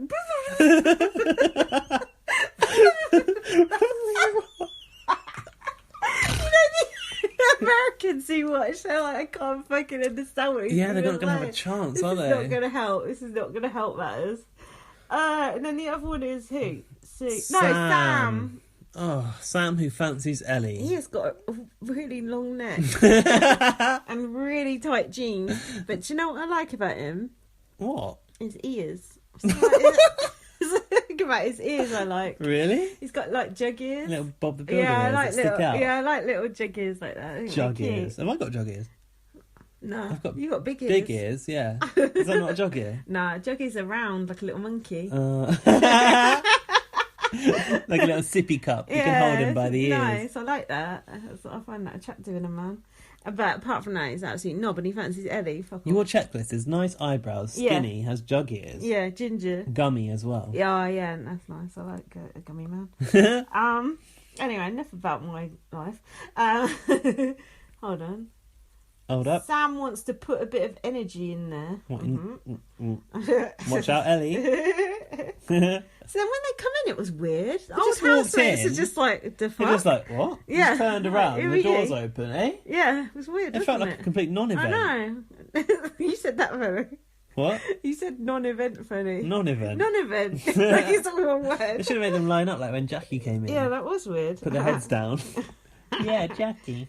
So then we got told the tannoy was trying to talk. You must listen when the tannoy talks. They haven't got it yet, have they? You must be able to listen to Please stand in front of Rose Cottage. Yeah. Deborah, go to Rose Cottage. Do not try and get out the main exit. So then we were told, eventually, the new housemates are not eligible to win. They're called second-class housemates. That's rude. And then they're like, no, second chance. No, second class is right.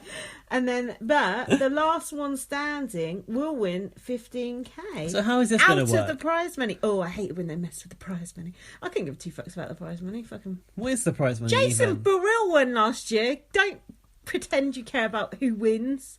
What is the prize fund this year? We don't even know. Ain't it always £100,000? No.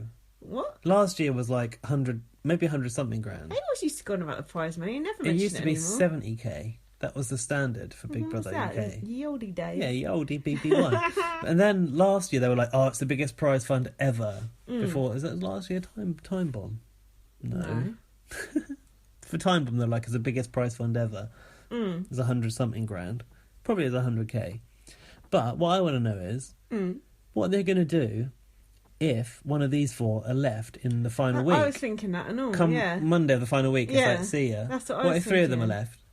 They're going to be a task, endurance task or something. I thought that as well. I thought they haven't thought this through. This is crap. They haven't thought it through at all. Something's gone wrong. What if we like one of these new ones better than the others? Or maybe like one of the new people has to go every week or something for the next 4 weeks. I did think that as well. So then all four new housemates can nominate and are immune. I think it'd have been better if just they could nominate. In a I way. thought it was going to be that. I thought it should be that. Remember the other twist on this week's task? Yeah, I was just about to tell you. Well, I'm going to tell you. The existing housemates have to earn their right to nominate. Okay. By competing. Competing in what? I hope it's endurance. Do you remember when they made them hang off those clocks in Time Bomb? I like that. UK people can't do endurance. No. Get over that idea. That's it. We're up to speed. Bloody hell. Fucking hell. We did all right, actually, I think. For a weeknight, I think we've done ourselves proud. Proud of you. Proud of you. Let's see what happens tomorrow when we're both at work. Oh, yeah. Yeah, well. So, I got some feedback. I've got some. Not much, admittedly, because feedback's boring. Hold on. That's last time's one. Okay. Oh, shit. Last week, did we talk about Arissa saying that we were going to hold her hand? Or was that? Have we covered that already? I've got Arissa's tweet coming up. Go ahead. But hold on. First, I've got. Did I say this one last week? From Super TV. Not sure. Say it now. Hold on. No, we said that one. Sorry, Super TV. You need to tweet again if you want to get it out. I got some tweets that I thought was. Oh, they were a first-time listener last week. Yeah, got it. Yeah. I got some tweets that I thought were funny. Go on. Not to us, just general tweets. No, actually, it wasn't funny. It was interesting. Actually, that's irrelevant now. For fuck's sake, what is it? No, it was about Lotan. No, it wasn't. It was someone called Mathra, Matthra, and he was talking about Lotan's fight night. And he said, "See how quickly Deborah is analysing the situation and her part in it. She's real. What are the other people doing?" I thought that was interesting. And he said, Ellie laughing about it all, so intimidated and shaken she is. Fake. A lot of people, because I tweeted about Ellie not getting a warning, a lot of people were in agreement with that. And then you get the few odd fucking dickheads who are like, but what about this, and this? And I got one tonight saying it, and I was like, what did I say to her? Old news, babes. Oh, yeah, that was good. Don't be patronising. Being Loud, who I know her name. Louder! Her name is Rawan. She had told me how to pronounce it, and I think it was that. You fucked it right up.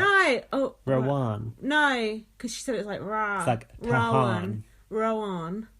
I probably fucked that up. I tried my best. Do you know that she's a mother? No. She looks well young. As a mother. Well, you can be a mother. As a mother, you should know better to listen to this podcast. You could be a mother at 12. She does look young. Anyway. Can you? Well, yeah. You shouldn't be. Biologically. No, you shouldn't be. What are you? Womb police. Anyway, shut up. She said our podcast is equal parts informative and hilarious. Oh, thank you, Loud, being Loud. That's true. We're not that informative, are we? I think we are. Misinformation. Sometimes we get it wrong. Yeah. 2 pools in the garden. Anyone?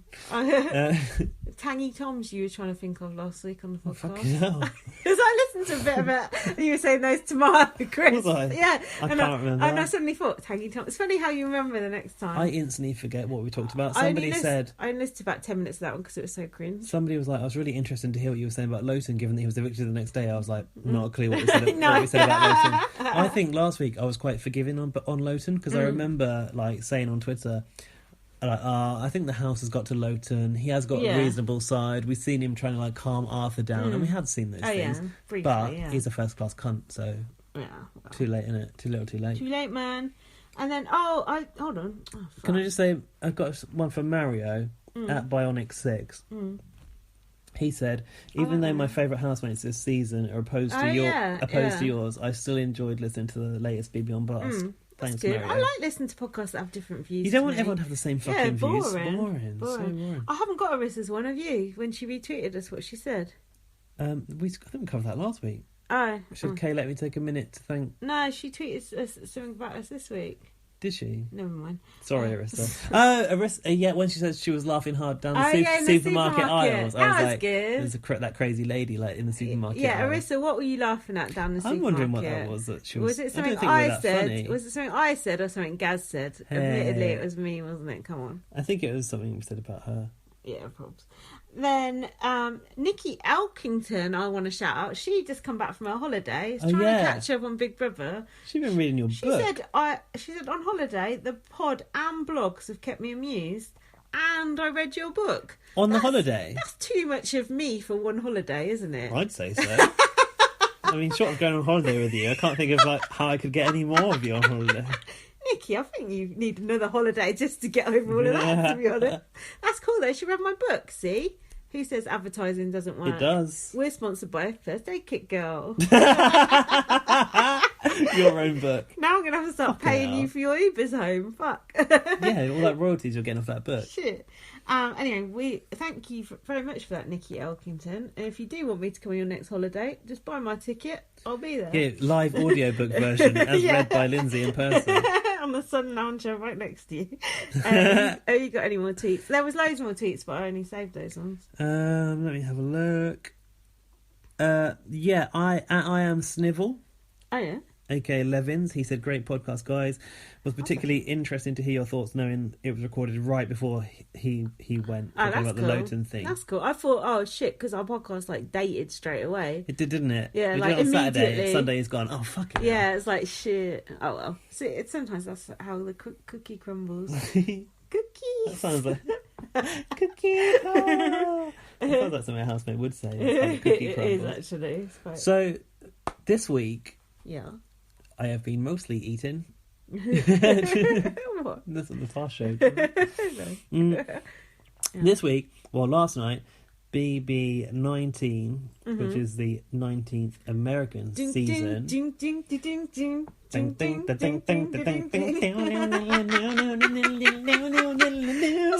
the remix.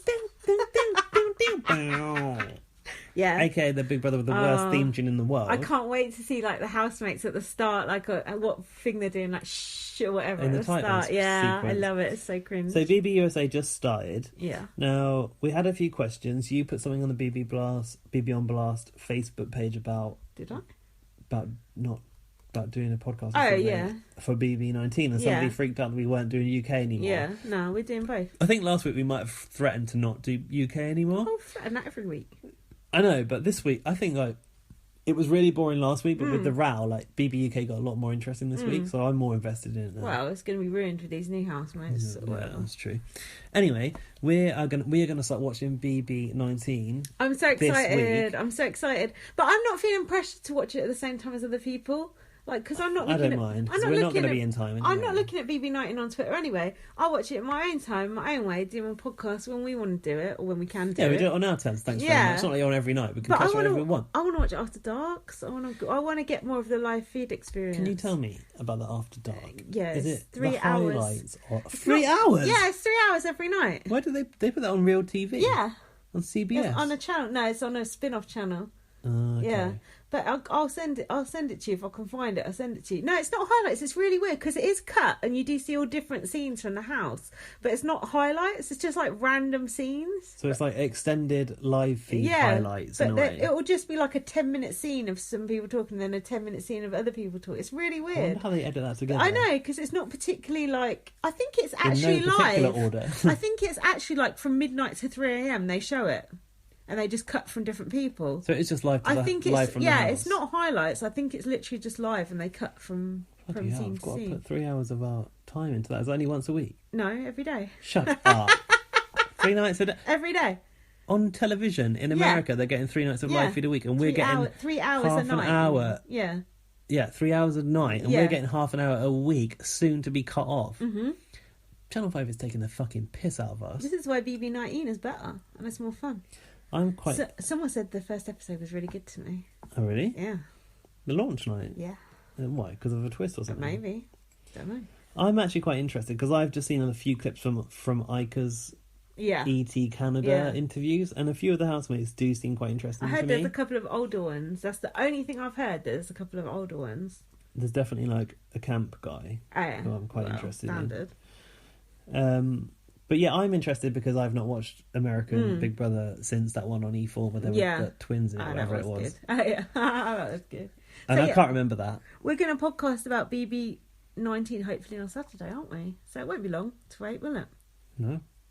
So anyway, that's about it. Let's stop going on. Follow me on Twitter, LightUpVM. Follow me on Twitter, BB_superfan. Email us, bbonblastpod@gmail.com. Buy Lindsay's book, First Aid Kit Girl, as endorsed by Nikki Elkington. Says it's great. Great. Hi Laurie, sorry I've not emailed you back. Consider this your email.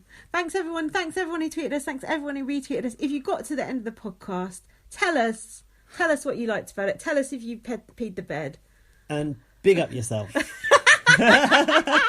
See you later. Bye. See you on Saturday for BB19. Watch BB19 if you've not watched it before. Bye. Give it a go. I'm new too. Bye.